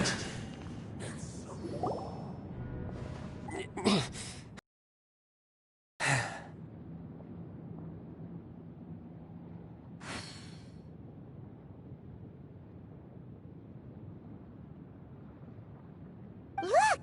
Child's back to normal again! Well then, time to cool off. It seems the burden of the foul legacy transformation was too great for my body. I lacked the opportunity to think this through. And now that I consider the matter more carefully, you never had any chance of beating me to the Gnosis. You had no connection to the Gnosis, no matter where it had been taken. That's what we've been trying to tell you! We didn't take it! Your show of ability today far surpasses that of Signora's initial assessment of you in Mondstadt. Tell me, how could that be? You already know the answer, don't you? I can see it in your eyes. But if that is a secret you wish to keep, I guess I'll just have to curb my curiosity. This battle has already left me satisfied. Anyone who strives as I do to grow stronger shall be called a friend, even if our friendship can only be shown in battle against one another. Pretty sure that's not the normal way to make friends. Unfortunately, I must bring this amiable conversation to an end. My quest still beckons. Given that the Gnosis wasn't taken by anyone, then we must look once again to the beginning. Perhaps it was never in the Exuvia to begin with. In fact, it might be that the Exuvia was just a diversion of sorts. What? So you mean that... Yes, it appears so. Interesting to say the least. It seems that the guardian deity of the capital of commerce is also well versed in little maneuvers beyond the boundaries of contract. As such, we must now look to our backup plan. Backup plan?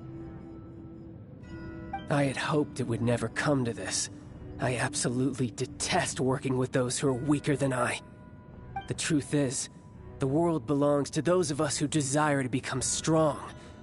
I seldom willingly mingle with any dull and boring weaklings who think otherwise. Unfortunately, we cannot be picky about our methods as Fatui Harbingers. Children must all learn to eat their vegetables sometime. So what are you planning to do? I will awaken the god that lies dormant beneath Guyon's stone forest. A god? Osial, overlord of the Vortex, who was defeated by Morax, the Geo-Archon in the Archon War, and who has remained pinned beneath the waves by the Geo-Archon's stone spears ever since. If such an ancient god were to be unleashed upon Liyue Harbor, defenseless without the protection of its deity, do you think the cunning Rex Lapis would just stand aloof and watch the ensuing destruction? But the Archon War ended 2,000 years ago. How can an ancient god appear in a world now overseen by the Seven? Simple. I've already prepared the means to awaken it. Hey, those are sigils of permission! Oh, Paimon remembers now. The Fatui have been researching them. Indeed. The one that was given to you was just a byproduct of our research. With the power of so many sigils of permission concentrated in one place, along with that which was bestowed upon me as a harbinger by our Tsaritsa, breaking the subduing might of the Geo-Archon spears for a time should be no obstacle. Using the powers of ancient gods in such a situation fails to interest me, and is largely against my principles. But knowing that such an action will not only force the Geo-Archon to show its hand, but you as well, that makes matters a little more intriguing.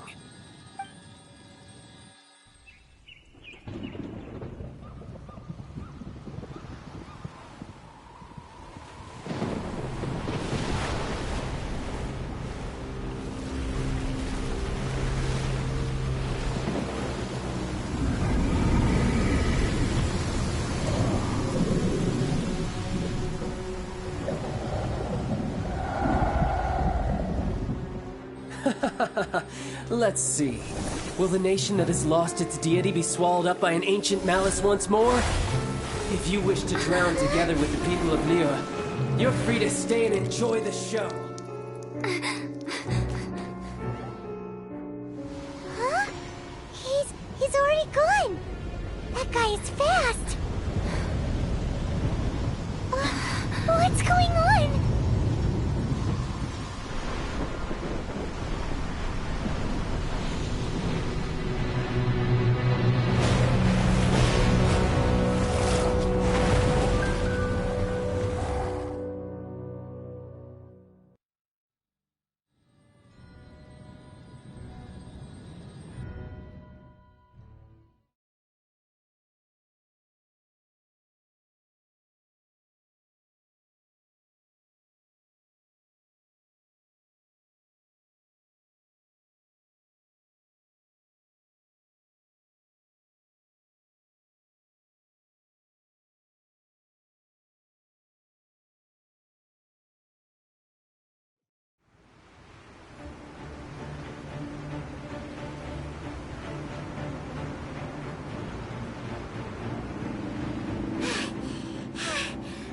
Exhausted. If we hadn't happened to see the Jade Chamber flying over just as we came out of the Golden House, we really wouldn't have known which way to go. Did we make it in time? Is the Overlord of the Vortex still in the sea? It hasn't destroyed Liyue yet, has it? What are you doing here? Huh? Hold on. It's the Adepti. What are you doing on the Jade Chamber? Paimon thought you were arguing with the Qixing. Is the fighting over? Faced with a calamity of such magnitude, we have agreed to put our differences aside for now and unite against this common enemy. Oh, Paimon gets it. So how do you plan to defend Liyue? Just seeing this Overlord of the Vortex guy puts a pit in Paimon's tummy, even from all the way out here. It's not just you. We've got new Millelith recruits who can't even stand at attention without shaking. The force of an ancient god's presence seems to be too much for ordinary people to handle. Which is why we must stop that monster before it gets any closer to Liyue Harbor.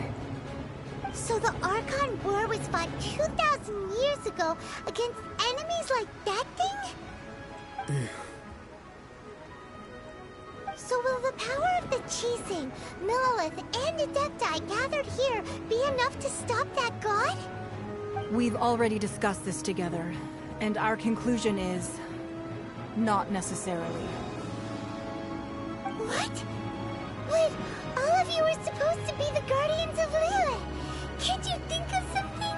One certainly could. Huh? The Qixing did once research the matter of the Guizhong Ballista when it piqued their fancy. And as fate would have it, one who did craft the Guizhong Ballista with one's own hands is here. For what could you mortals ever learn of Adepti mechanisms? Yet, it would take one, but a little tinkering to turn this ballista into an engine of war beyond your wildest thoughts.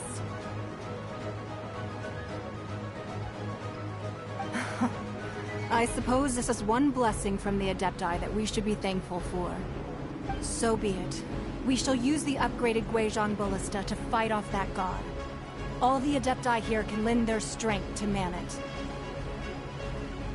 We haven't a moment to spare. Our battle begins now. Yep.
Adepti are manning the Guizhong Ballista.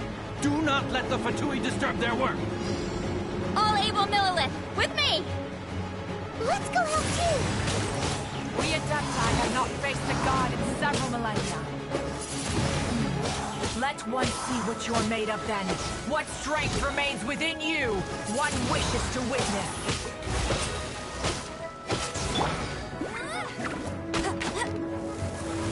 This should be fun.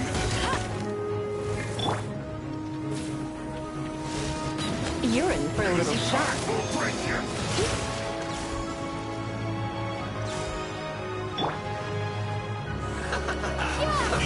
Let's go down. Unfortunate fault.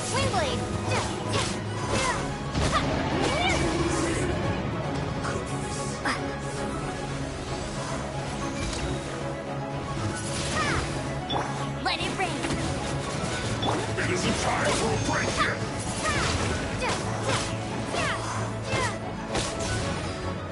My work. Finished. Windblade! Prepare to be blown away! Be a killjoy. That is Osial's divine power. I am very familiar with it. Be careful not to get hit.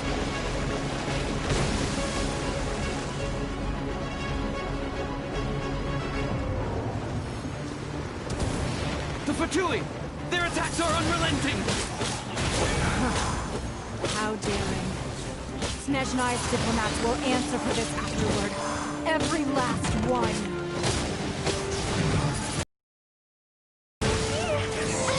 Prepare to be blown away!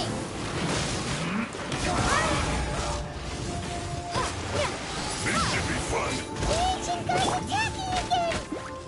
There are so many between you! We can't look!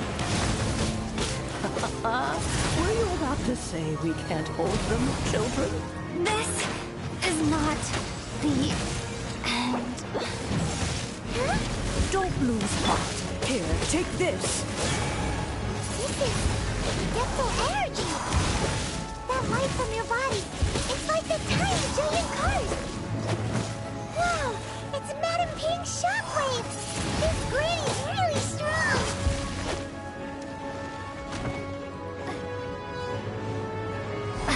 You're not going anywhere. These killjoy. Flash for a kill to the bone. This should be fun. Disgusting.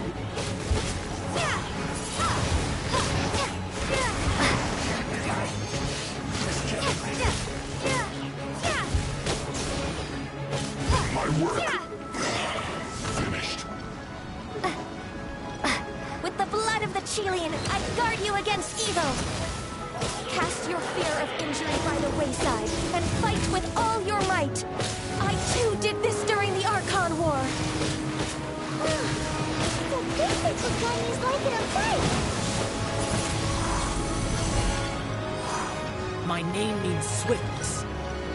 Take my power and run as I do. We're going too fast!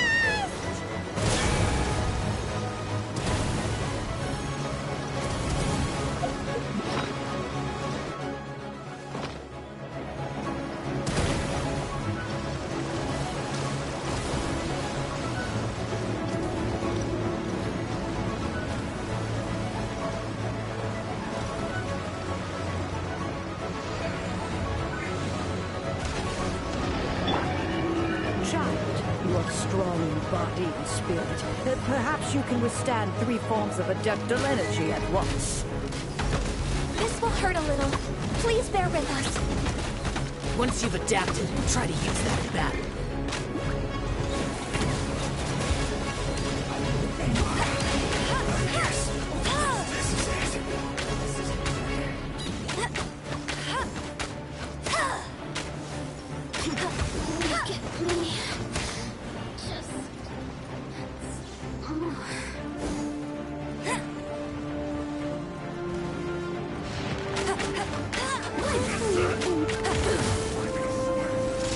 Ha ha ha!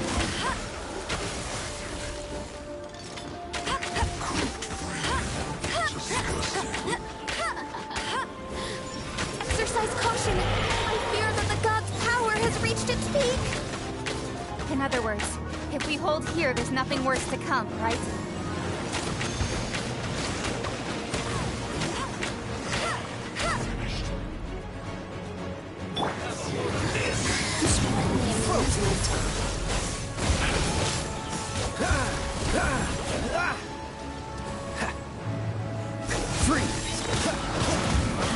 Can't run! Cool it.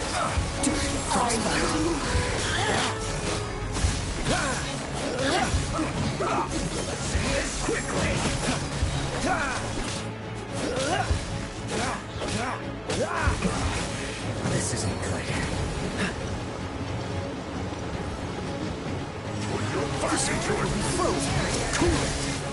No one escapes by sight. Try not to enjoy it. Prepare to be blown away.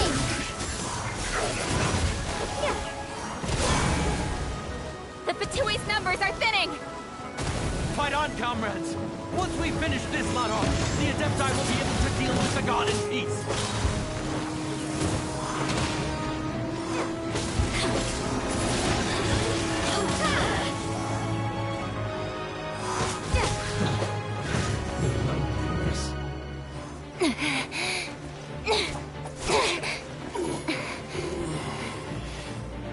The interlopers are no more. Now we may commit ourselves fully.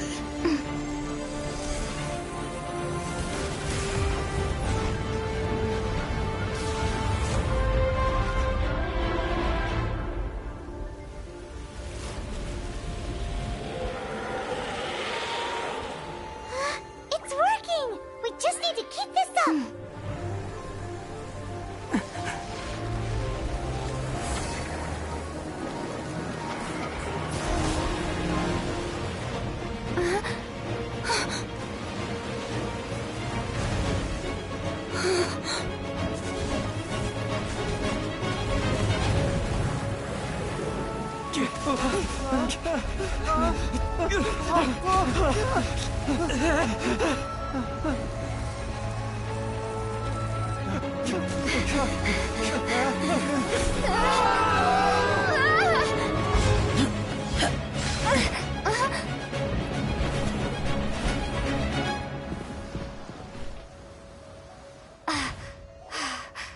Be careful now.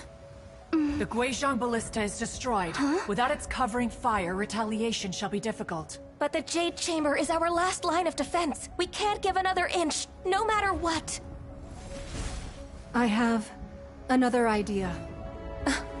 What do you mean, Lady Ningguang? I'll sacrifice the Jade Chamber. What is the meaning of this? I understand.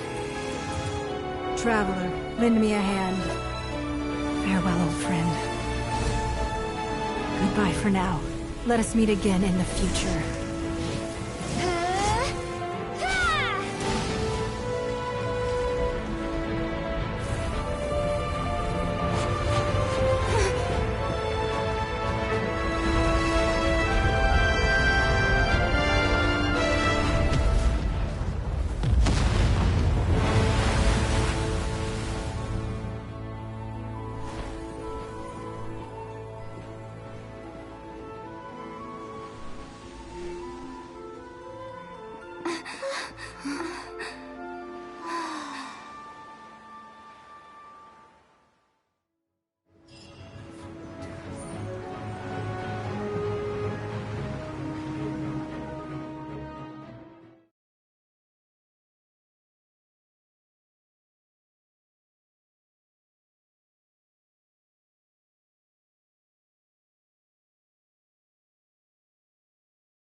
Is it finally?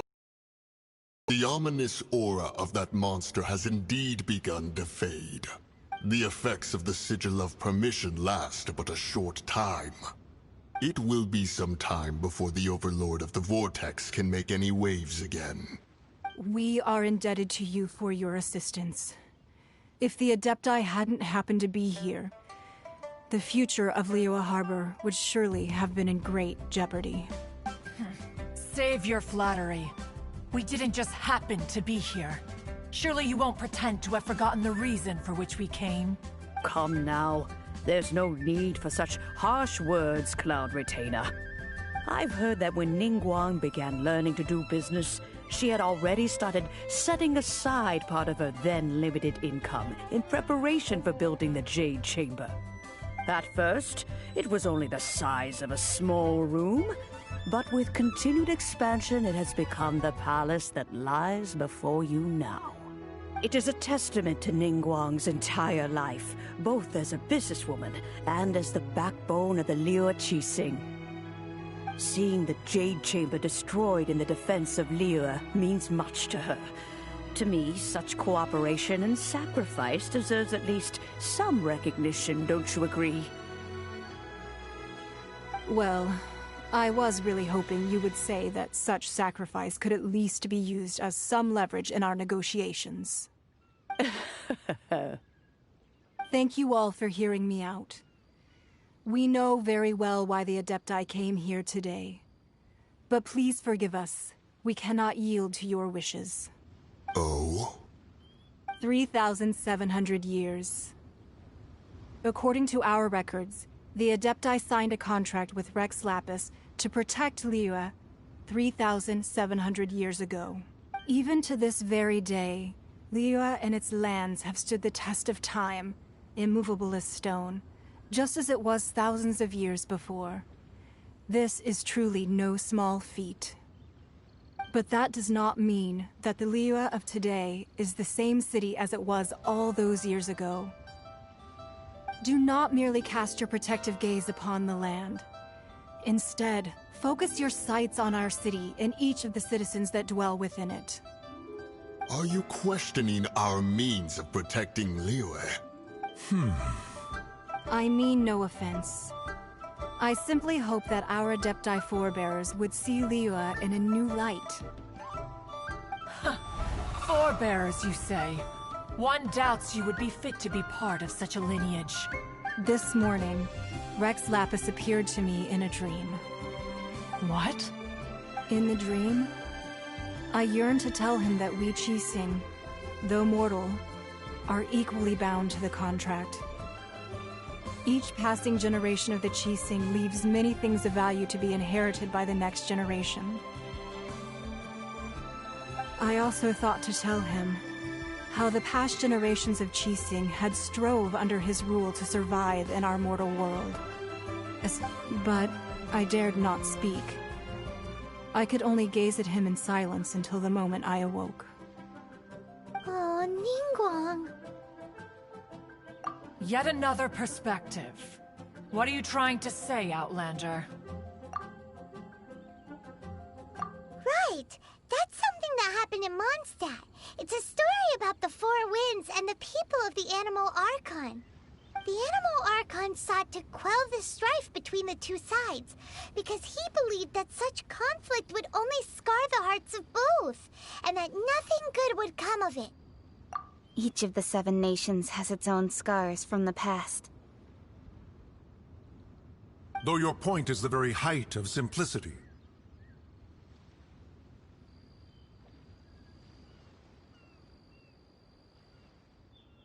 As Adepti, we've become a laughingstock, to be chastised thus by an outlander who has lent us such succor. All right. Didn't Ningguang suggest that we should focus on the city and each of its citizens?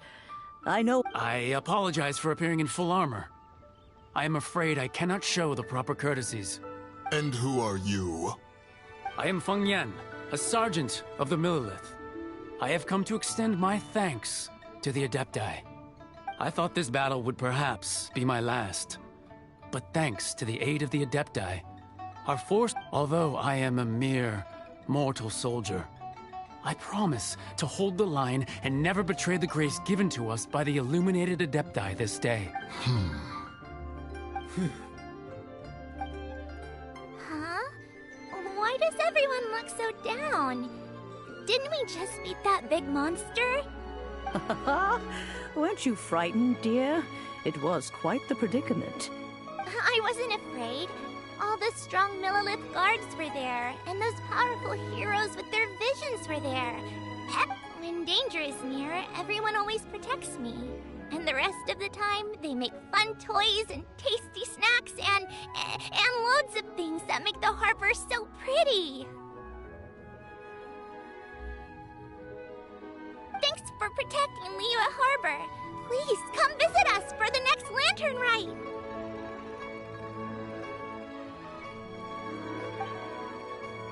Unfortunately, we wouldn't be able to participate. Huh? Because we are Adepti.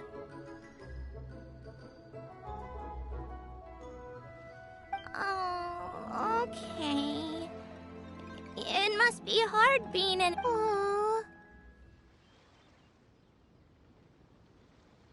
You see, this is what Liyue is like today.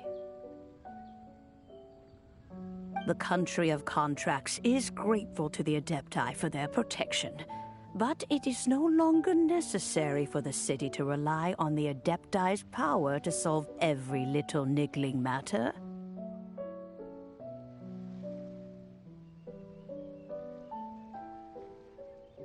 Although their blood is weak, there is still strength to be found in those we call mortals. The time of contracts between gods and Liyue has long since passed. Now is the time of contracts between Liyue and its people. Seeing the port around us now, it is hard not to feel a bit out of place. Wouldn't you Your line of inquiry is askew. One did not spearhead this expedition to Liyue Harbor. Seems like the Adepti have had a change of heart. Let us return now. Eager to leave, conqueror of demons. Yes, one understands what the Conqueror of Demons means. The city of Liyue has changed much after our long separation. One fears that by the time one finally grasps the new contracts of Liyue, you humans would have once again changed the place beyond recognition. Fair enough.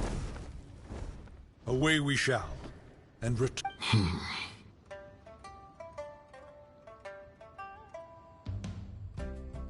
Since we Adepti have consensus, then one shall persist no further. But how will we ensure that the Liyue Qixing will not simply exploit their power once we depart? In my view, that is still a thing to be guarded against. All right, Mooncarver, you needn't worry. It seems to me that this right of supervision is best left to the people of Liyue. Looks like the conflict between humans and Adepti was avoided. All's well that ends well, huh? Oh, right! It's nice that we've got peace and all, but we're forgetting one thing. Child wanted to unleash the god so he could lure Rex Lapis out. But we were able to handle the Overlord of the Vortex on our own. So oh, and speaking of that, don't we still need to get to the bottom of that Archon's death, too?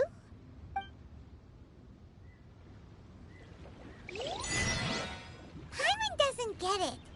But isn't the strongest lead we have the Adeptiless rite of parting that we're organizing? No idea where Zhongli's gone. Let's ask for him at Wangshen Funeral Parlor.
Is there anything I can do for you two? I'm afraid that Wangsheng funeral parlor isn't in the best state to receive guests. We've come to see Zhongli. Could you please tell him we're here? Unfortunately, Zhongli isn't here at the moment. It seems he went to Northland Bank. Doesn't the Northland Bank belong to the Fatui?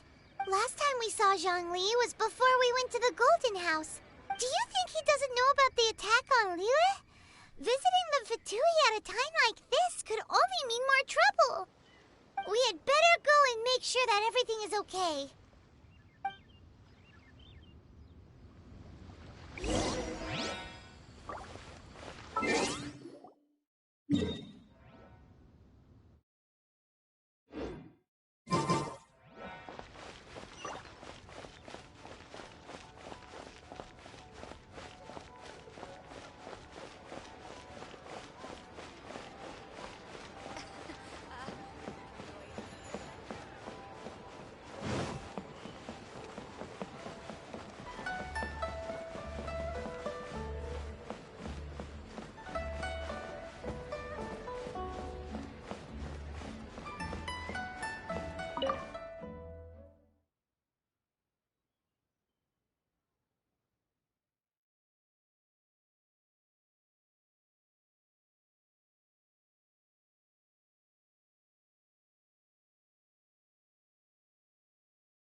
You call this cooperation between Harbingers? Cooperation involves communication, you know. Don't take it to heart, child. Besides, aren't you happy that you got to skip the formalities and bring chaos to the land? I'm sure you must have enjoyed that. Oh, it seems that some of your friends have arrived. Hey, it's Zhongli and Child. And you're also one of the Harbingers? It's you two. I believe we've met once before. In the city of Bards, was it? I'm glad you still remember my name. Ah, right. I imagine that it must have been rather hard to forget watching helplessly as something precious was snatched away from your friend. No, don't let her get to you. You've yet to gather the powers of all 7 elements, and our last battle at the Golden House was almost more than you could handle. So it might be best to keep things peaceful this time, seeing that 2 of the Harbingers are here. Well, if it isn't you two. This is our first time seeing each other since Liyue was nearly wiped off the map. This is certainly a bit awkward, wouldn't you say? Paimon knew that we should never have trusted a Fatui Harbinger. Oh, now don't say that. Sure, I may have misled you, but I never had anything against you personally. Besides, I thought we were getting along quite well together, didn't you? Except for that little tussle we had at the end. Nothing personal. We just have different views, that's all. Of course, you may very well hold this against me, but that's up to you. The real deceivers here are Senora and Zhongli. Curse them for leading me on. So actually, I think... Stop wasting time, child. There'll be plenty of time to chat once I'm through here. You remember the agreement, Morax. Now, if you would be so kind. What in the world are you talking about? The contract is fulfilled. That which thou seeketh is now bestowed unto thee. For my promise is solid as stone.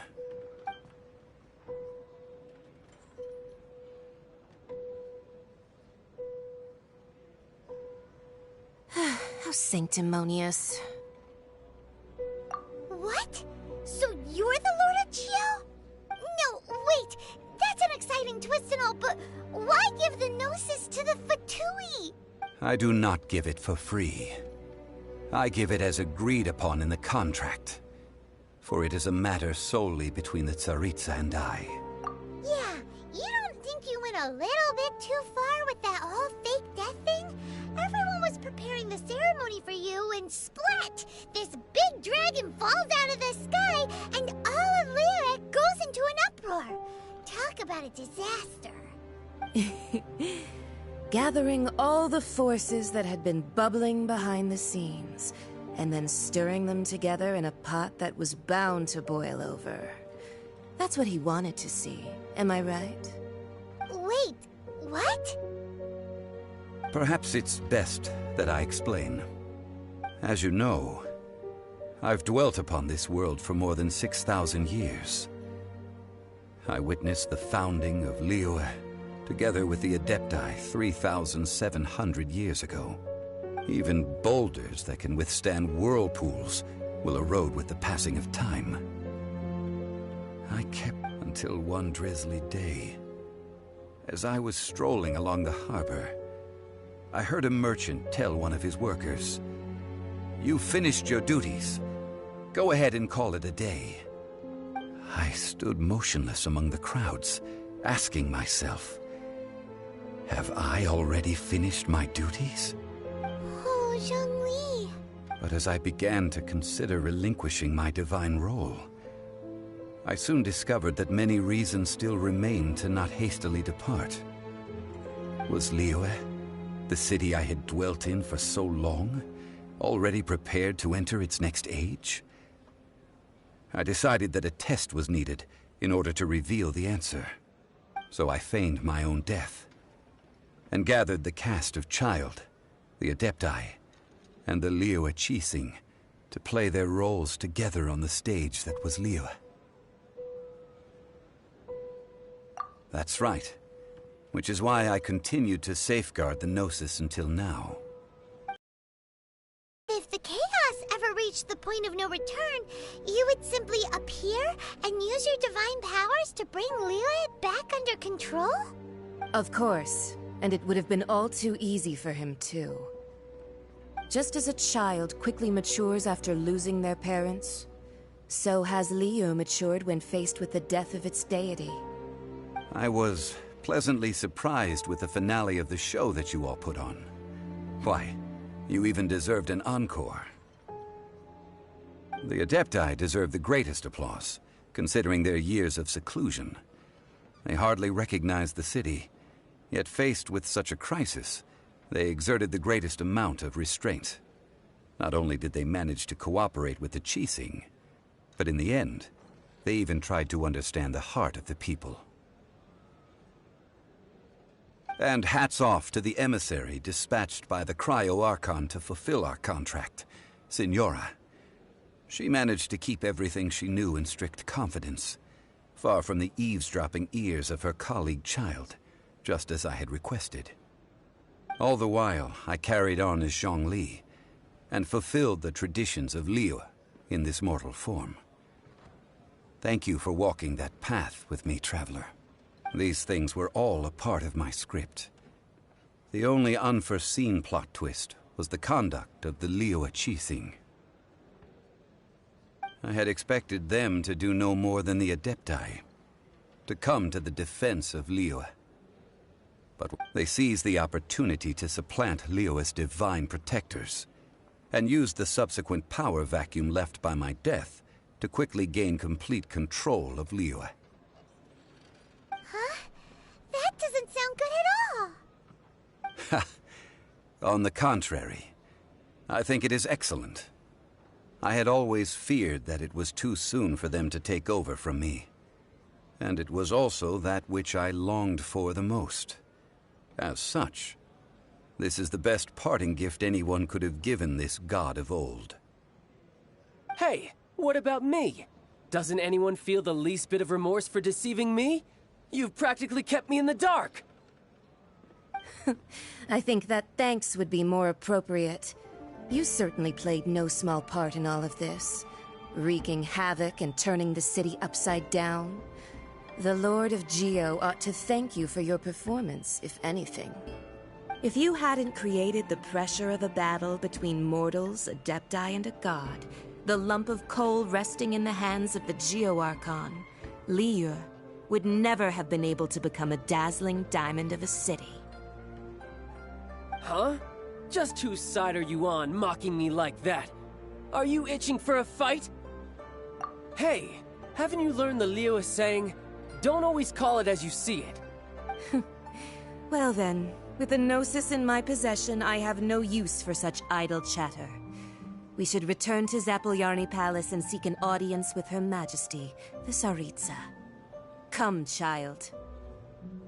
Ah, fine. I'll meet you there later. I'm not sharing a boat with the likes of you. Do as you wish.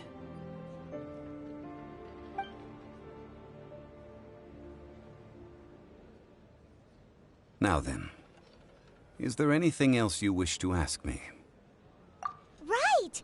As Zhongli always told us, a good trade is a fair trade. Paimon has no idea what could be a good trade for a Gnosis. Realistically speaking, there is no such thing. Huh? However, I am the god of contracts. For thousands of years, I have made countless contracts. If the deal was of no benefit, then I certainly would not be inclined to agree to it. My agreement with the Cryo-Archon will be the last of my contracts as the Geo-Archon. My contract to end all contracts. As for the bargaining chip that the Tsaritsa used to balance the scales, uncover that answer for yourself in your future journeys.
Today's the day of the rite of parting. Although the star of the show is fake, we spent so much time trying to organize it, it would be a real shame not to go there now.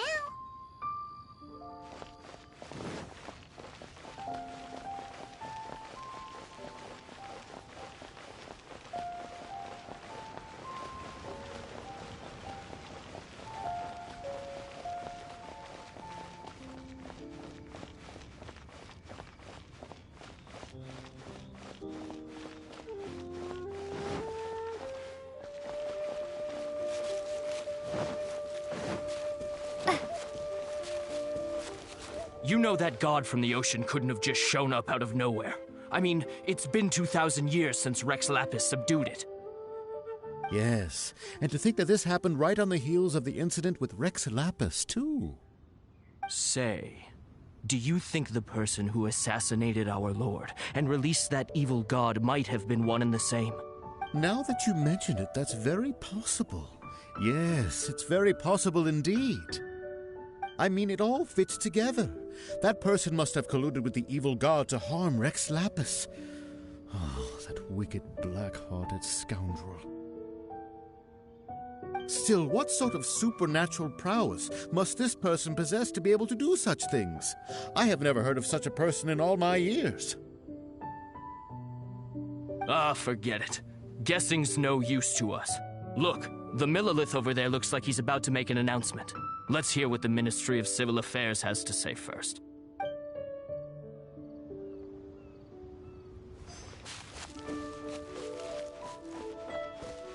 Oh, well, since we're going through with this rite of parting, I guess it means that those rumors hit the nail on the head.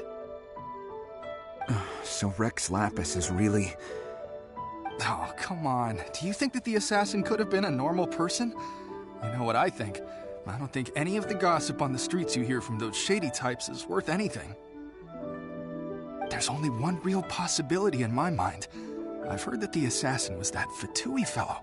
Youngish, pretty high in rank. I think they called him Child. The Fatui? They certainly are very suspicious. Who knows what those greedy, crooked folks... Shh! Lower your voice. If the Fatui catch you in their sights, Rex Lapis won't be around to protect you this time.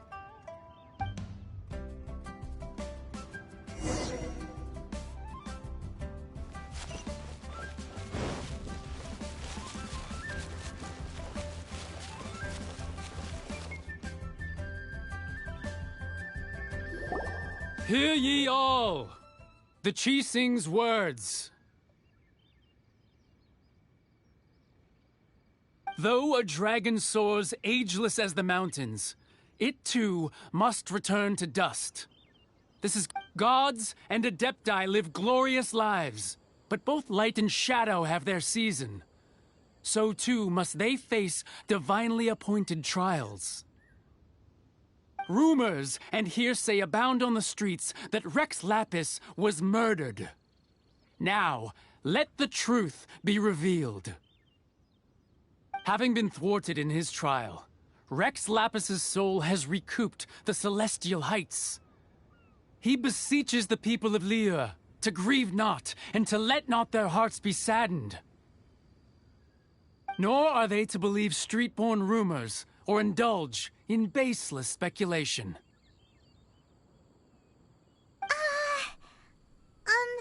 Paimon needs a translation on what the Chising's announcement said. So that's how they're spinning it. Something feels off. Why would they suddenly give up looking for the murderer? Not to mention how this excuse sounds like something they just made up on the spot. Could the Chising already have known that Rex Lapis wasn't dead? But Zhongli said that neither they nor the Adepti knew anything. Did Zhongli tell them exactly, right? Ooh, seems like the rite of parting has been going on for a while now. Let's go have a look.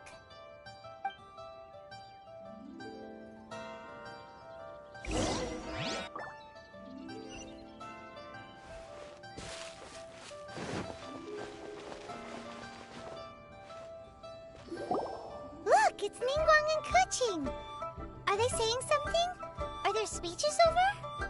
As said previously, Rex Lapis's soul returning to the heavens is the end of the contract. And it is also the end of an era. 3,700 years of contracts burnt and reduced to ash. We, the people of Liyue, were indeed prosperous, but blinded by...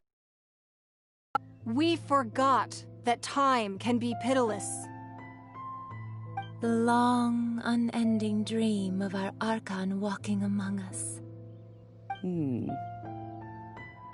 Now that we have awoken from our dream, we must learn to say farewell.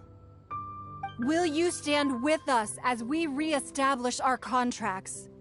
As we build a new age of prosperity? So concludes the words of Her Eminence the Tianquan. Does Her Eminence the Yuheng have anything to add? Huh? Is she looking this way? traveler. Yikes! She really is looking our way! Is that the traveler who they say defeated the ancient god? So young. The Liyue Qixing always repay their debts. And as you have heard, our eyes see far and our reach is long. Name your price. You deserve that much. Whoa.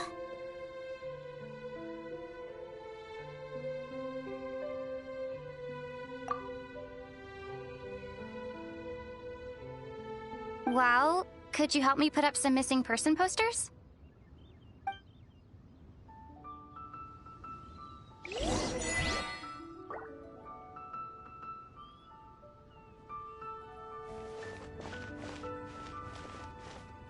Ah, Rex Lapis. Oh, Rex Lapis. Now that I think about it, if everyone's of the same mind as me, perhaps mementos for Rex Lapis might be the best short-term business opportunity.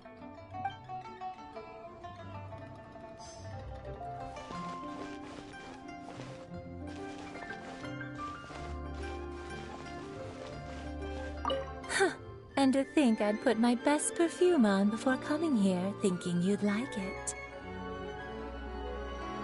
But it seems as if those perfumes really were meant to be offered to Rex Lapis. Well, that's fine. Suffer no rivals in love, they say. And that's 3 gone in 1 stroke.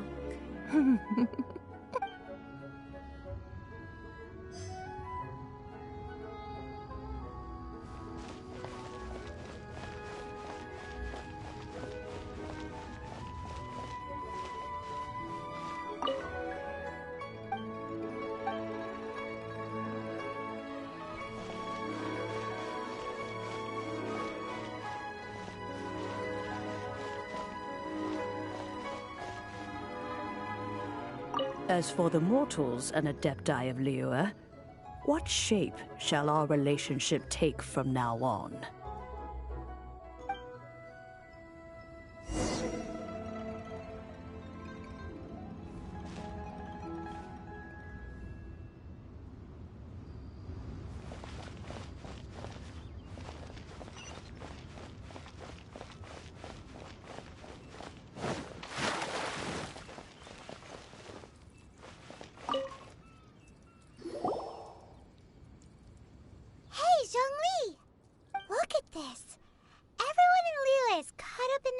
Thinking that they'll never see Rex Lapis again. And here you are looking all relaxed.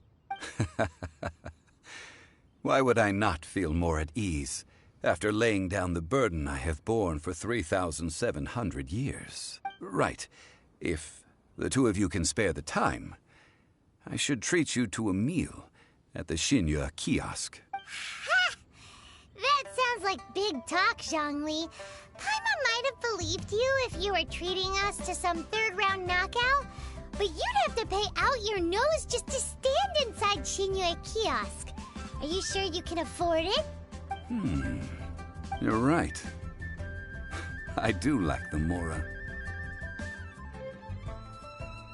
As the Rex Lapis Morax, I can easily create Mora.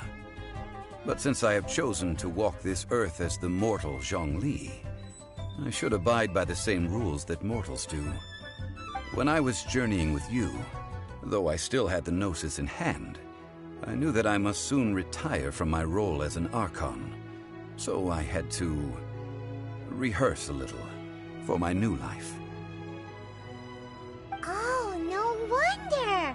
Paimon gets it now. You didn't look at the price tags when we were spending because you've never had to. But since you weren't used to not being able to just make more Mora as and when you wanted to, you had to try becoming a parasite to society who lives off of other people's credit. Well, we were only spending Fatui money. You don't have to say it like that. In the City of Commerce, we do not merely exchange money or goods. We also exchange knowledge, memories, and foresight, as well as positions, roles, and lives. The Archon Morax could never experience life as the true mortal Zhongli could, no matter how many times he descended to be with his people.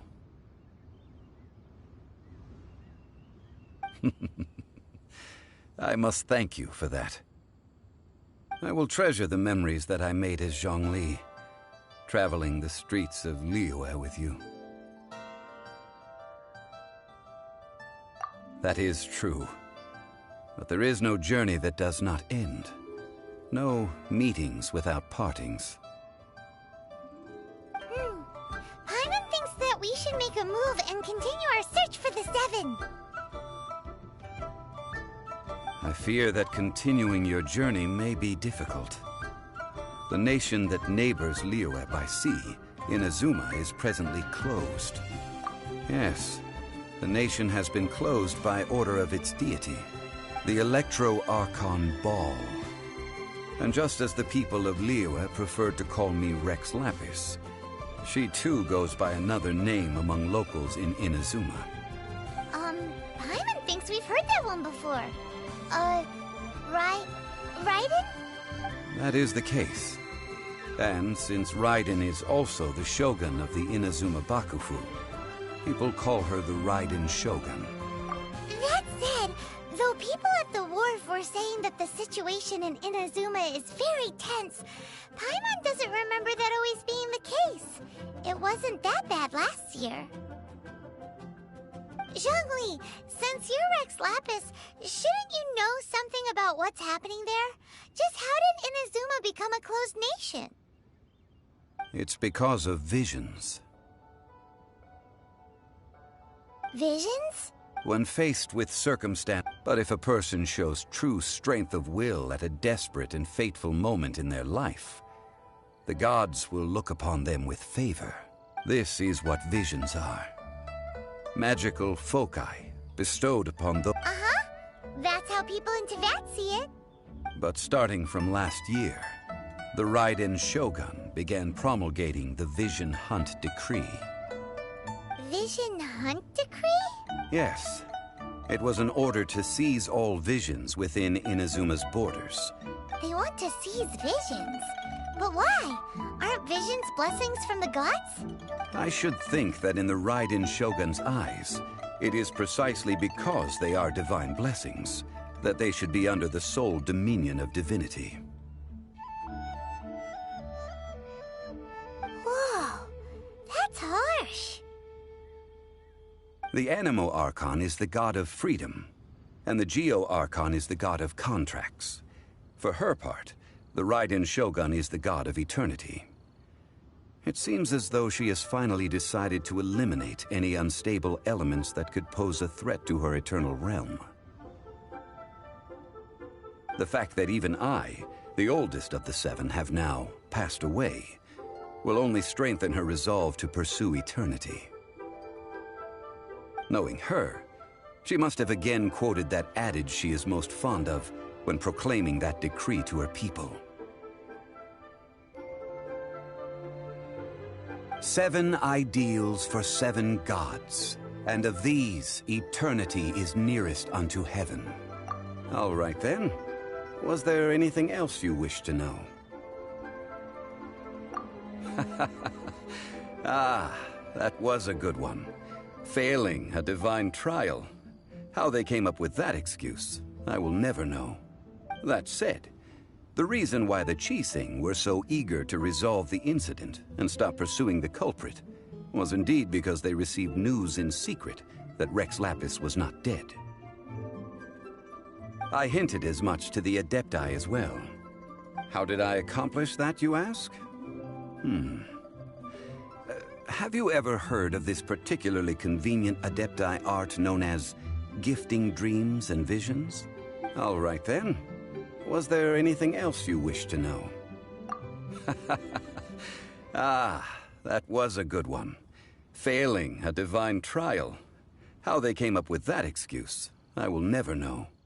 That said, the reason why the Qixing were so eager to resolve the incident and stop pursuing the culprit was indeed because they received news in secret that Rex Lapis was not dead. I hinted as much to the Adepti as well. How did I accomplish that, you ask? All right then. Was there anything else you wished to know? Yeah, about that. Before the Qixing made their announcement, we listened to a lot of people talking on the way. Most of them put the blame for everything on Child. These are indeed false accusations. But it remains undeniably true that Child did send people to the Jade Chamber to prevent the Adepti and the Qixing from defeating the ancient god. I've heard that Ningguang is busy milking that for all it's worth on the foreign relations front at the moment, browbeating the envoys of the Fatui. Ha! Those poor Snezhnayan diplomats. If it were not for Child's exalted position as a harbinger, I'm certain that they would have shifted all the blame to him and called for his dismissal by now. All right then. Was there anything else you wished to know? That said, I hinted as much to... How did I accomplish... All right then. Was there anything else? The time of the Adepti has long passed. If even the Liyue Qixing don't want to face that truth, then what? Kuching is absolutely right in saying this. Now, though I did laud Ningguang's desire for power, believing this to be a good thing, and thought as a matter of course that she must have been behind the Qixing's plan to take governing power over Liyue from the hands of the gods and Adepti.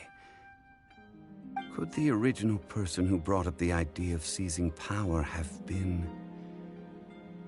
All right then. Was there anything else you... That's right. Zhongli, now that you don't have your gnosis, what's going to happen to all the Mora in Teyvat? Since Morax is dead, are they all just gonna disappear? Also, isn't the Golden House the only mint in the entire continent? Will it even continue to work?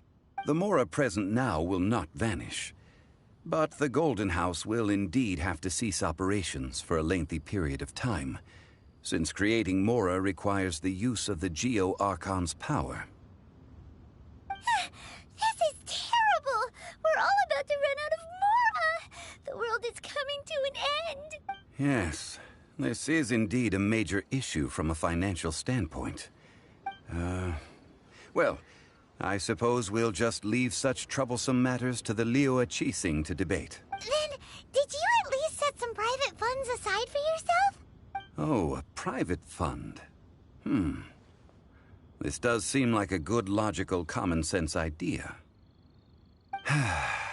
It's a shame.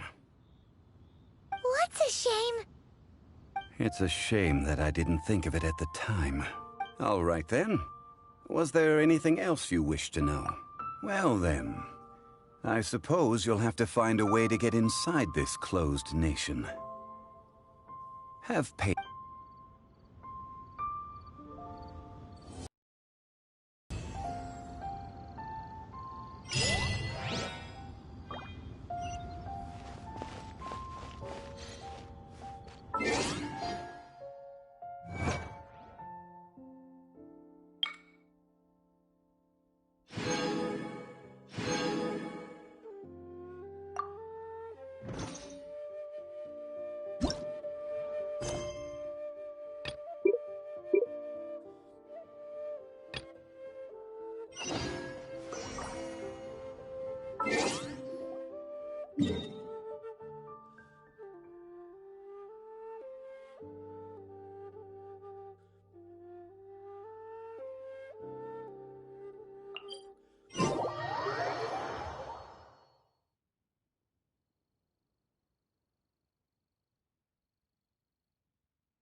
No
one escapes my Windblade!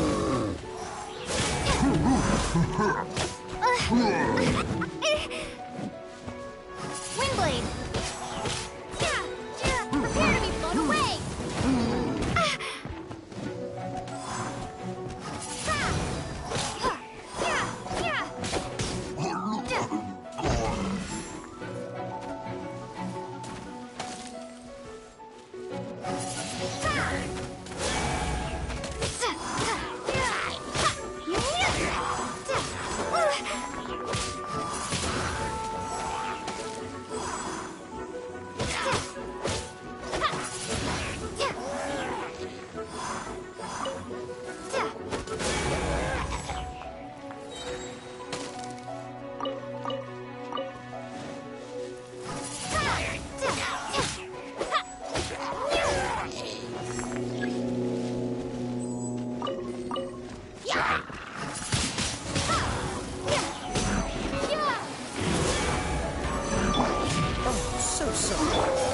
Surrendering the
No one escapes my sights!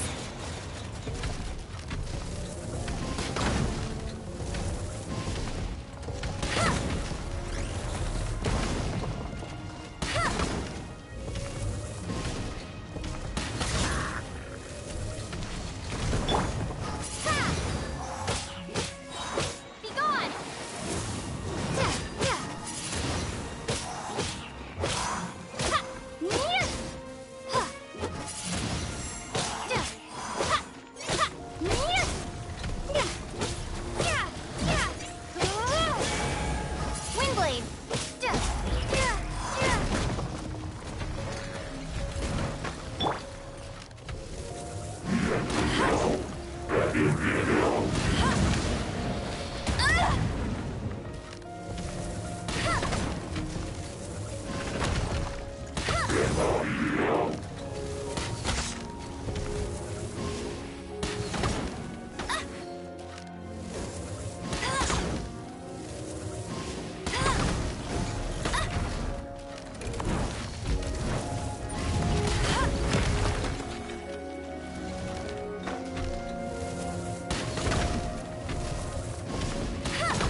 Huh?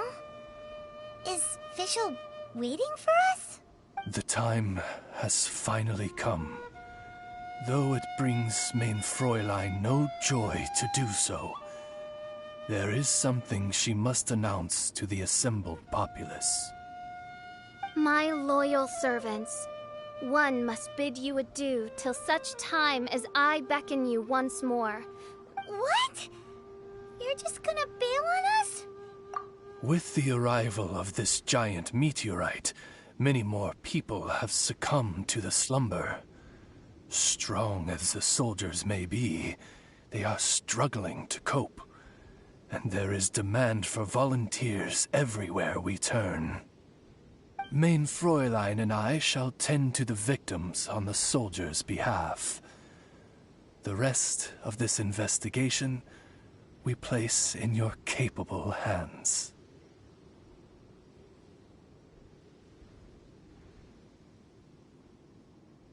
Goodbye.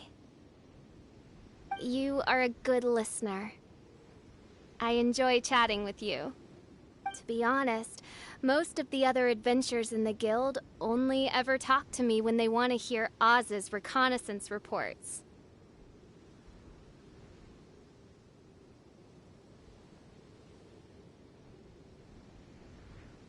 This little journey we had, it was a great adventure. I'm just sorry that it has to end so abruptly. Huh? You're talking a little weirder than you normally do. Oh, yikes. What am I doing? I totally broke form. What Mein Fräulein means to say is that the mystical mysteries that vex and perplex are bound to be effortlessly extinguished by the advent of your commendable courage and wondrous wisdom. And now Oz's translation is the one that sounds all kooky. Mein Fräulein simply wishes to say that she has every confidence that you will arrive at the truth of this matter. Most indeed.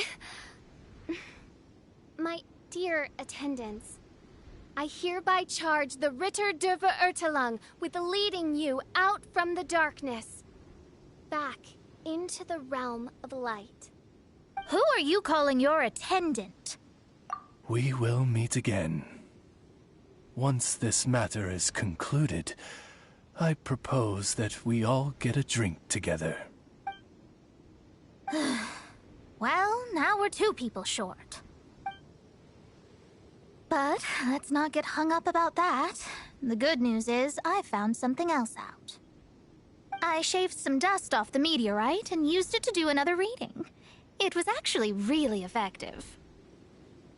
These rocks have been around for hundreds, maybe even thousands of years. Leonard must have lived a very long time ago.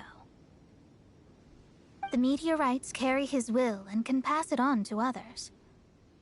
A guy from the distant past with a burning ambition to scale the highest mountain. An adventurer? That does explain his obsession with mountain climbing. Our approach so far has been too passive, and time has been against us every step of the way. We need to... Paimon agrees. From now on, we need to put Leonard at the center of everything we do. Yes. Because if the meteorites carry Leonard's will with them, then it's precisely as Fischl said. The rocks are, in a sense, a curse. I'm a little incredulous, but it turns out her blind guess was actually spot on. No, I'm a respectable astrologist, and I shouldn't stoop to that kind of criticism.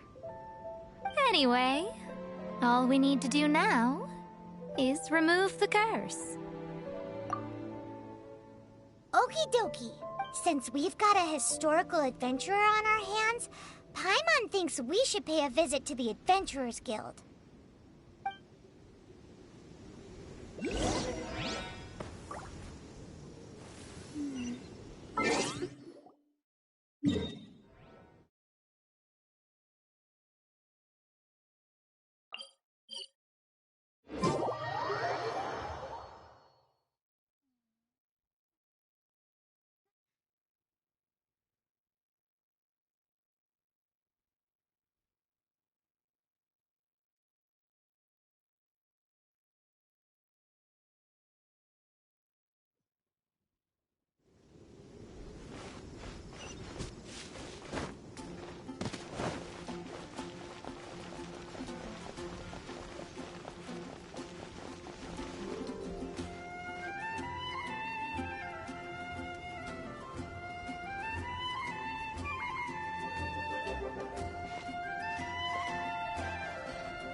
Our records show that there have been many adventurers by that name over the years.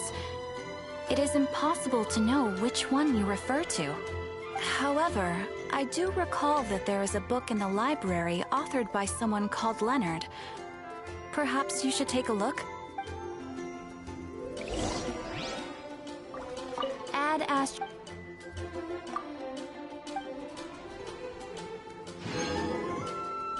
Add Astro...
Author Leonard.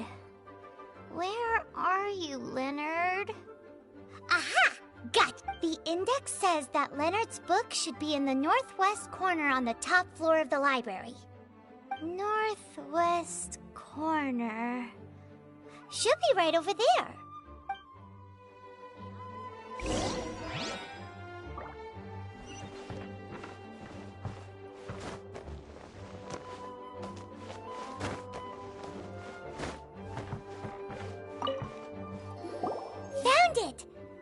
Mountains and Seas, a guide for adventurers written by Leonard. But the words have faded, and there are even pages missing. Paimon's got no hope of reading this.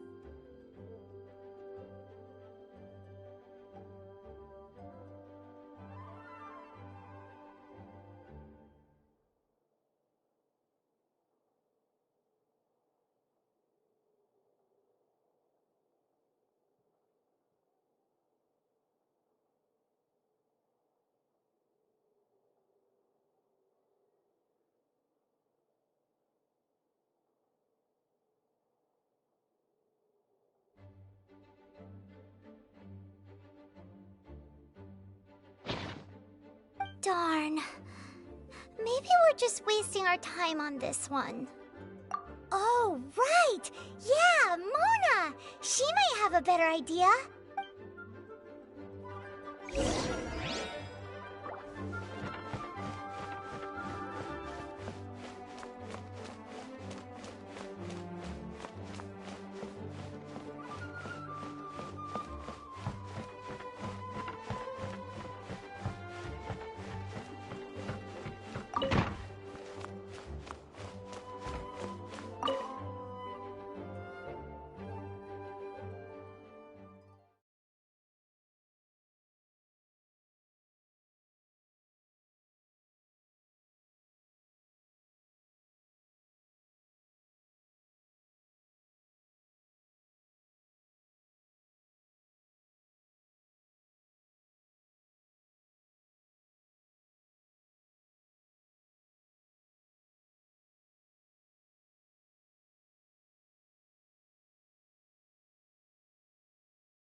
Look what we found! Leonard wrote a book! Oh, let me see.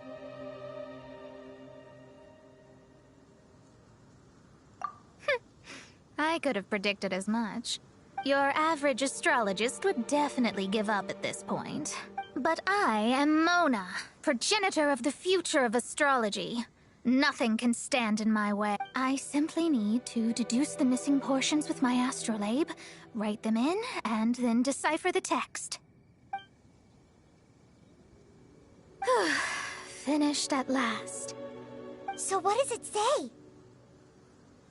Just as I thought. Leonard was an adventurer who lived 2,000 years ago. His lifelong dream was to reach the summit of a mountain called Pylos Peak. 2,000 years? So the constellation that caused the meteorites is from 2,000 years ago? Somehow, for some reason, this constellation was summoned down from the sky. I suspect that the Fatui have something to do with that part. Paimon thinks so too. Whenever something shady happens, you can bet the Fatui are involved. The meteorites harbor elemental energy, which radiates out and lulls people to sleep by some means akin to hypnosis.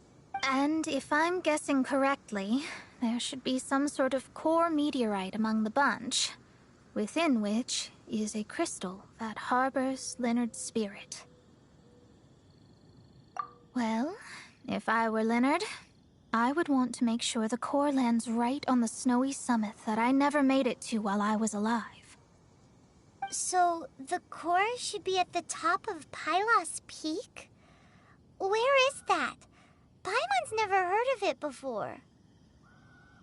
It's the first I'd heard of it too, so I compared the map from the book against the current topography of Mondstadt. Apparently, Pylos Peak no longer exists. Are you trying to say that the tallest mountain Paimon's never heard of just disappeared? I once read somewhere that the Animo Archon, Barbados, once used his divine power to mobilize the winds and blow the ice and snow from the face of the earth.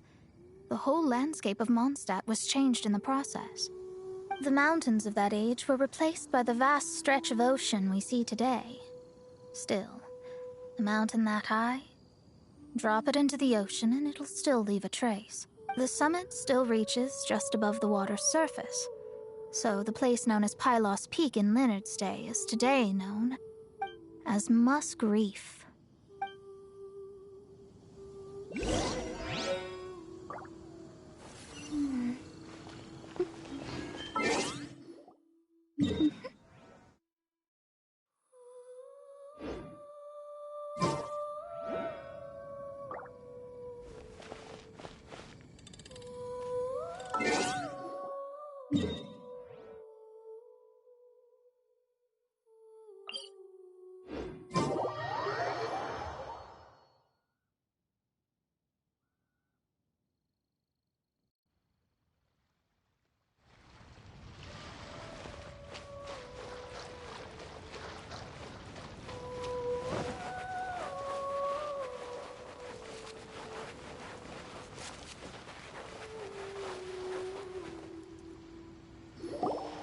Oh, so this is Pylos Peak.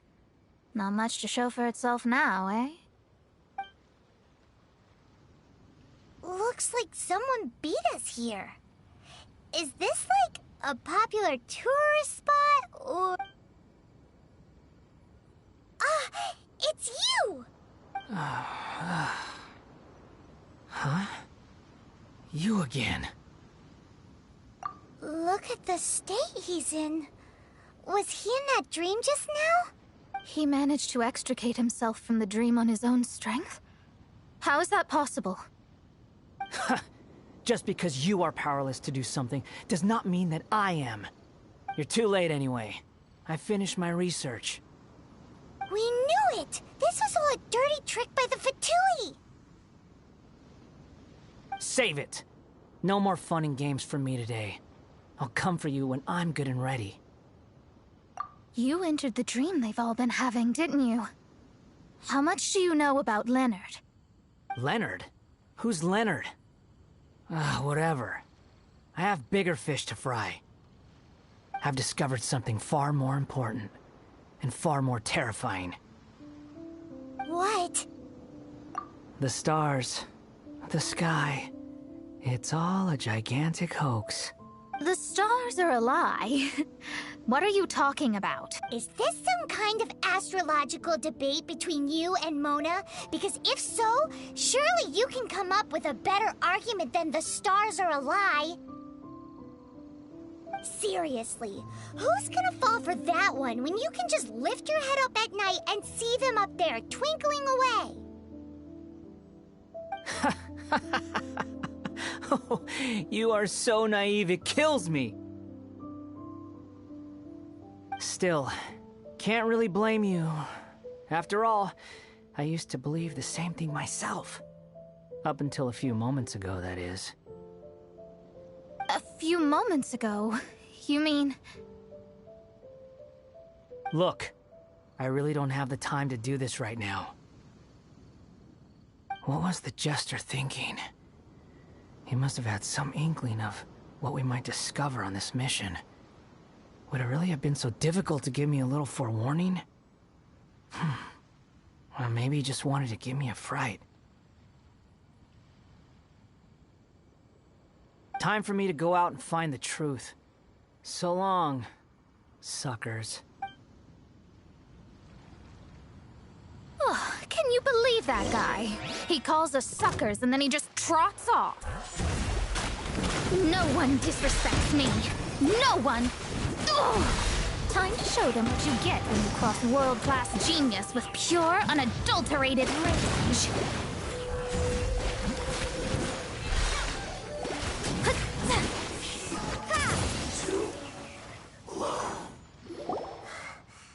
Wow, you fought so fiercely. Told you. That's what happens when you disrespect me. You bet I am. Paimon, you agree too, right? Did I show those Fatui who's boss or what?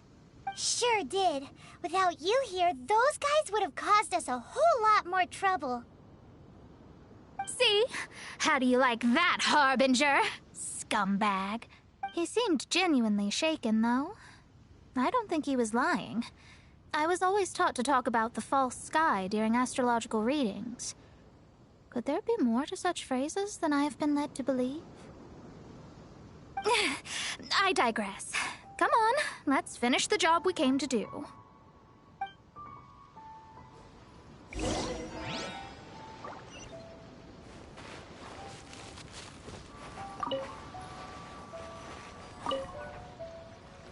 Whoa!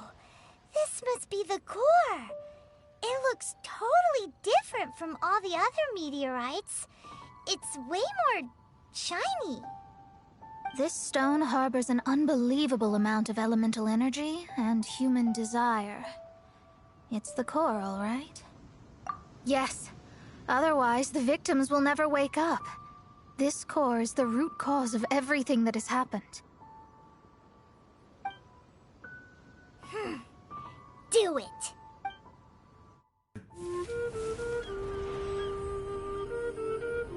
With ropes, we can scale mountains. With boats, we can sail the seas. By age 40, I had conquered every last domain. Pylos Peak alone defeated me. As an adventurer, and well, maybe in other ways too. Now, I am approaching the end of my life. Many times I have sat and stared up at that peak as the boundless snow slowly engulfed me. It is a beast without weakness, the merciless face of the world. It fills me with fear. And when an adventurer loses courage, they can no longer climb mountains. My mountaineering days may be over, but I have a greater ambition now. Humans create tools to conquer nature, and when nature conquers them in return, they create better tools. Where our legs cannot take us, maybe our tools can. And when tools fail us, perhaps wings can carry us instead. My dear friend, I leave you my designs for the wings of incompletion. Against the unknown, humanity stands as one. To be alive is to seek, to set foot in every place that the eye can see. I have little time remaining, though the wind has not yet come for my soul. But between us and your children, students, and friends, I believe that someone will reach that place at last.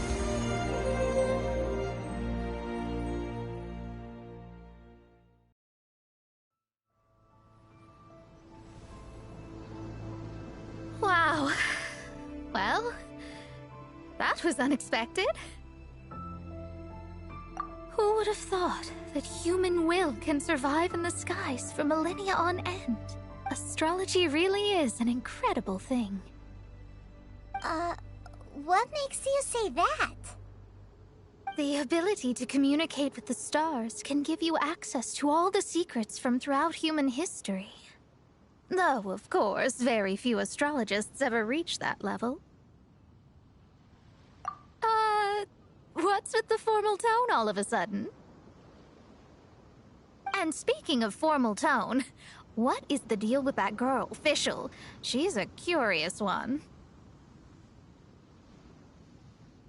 Paimon thinks so too. She's so... how to put this? Yeah. Although, if you think about it, seems she was right all along. Is she one of these people who uses the wrong method but still gets the right answer? You may well be right. Even so, Paimon thinks that the most surprising thing of all was how Pylos Peak turned into a teeny tiny little island. A mountain of yesteryear now sits as an island in the sea. Almost anyone from Mondstadt could reach it now, just by jumping in a boat. In other words, everyone can climb Pylos Peak now. Do you think Leonard would be happy about it? The situation with Pylos Peak might be a bit of a shock. But now, with the help of the Animal Archon, the people of Mondstadt are able to glide. With wings, people can travel further and higher than ever before and explore new and unknown places. The victims should finally start waking up now that we've dealt with the core. And we have finally finished our commission from the Adventurers Guild.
Add Astro.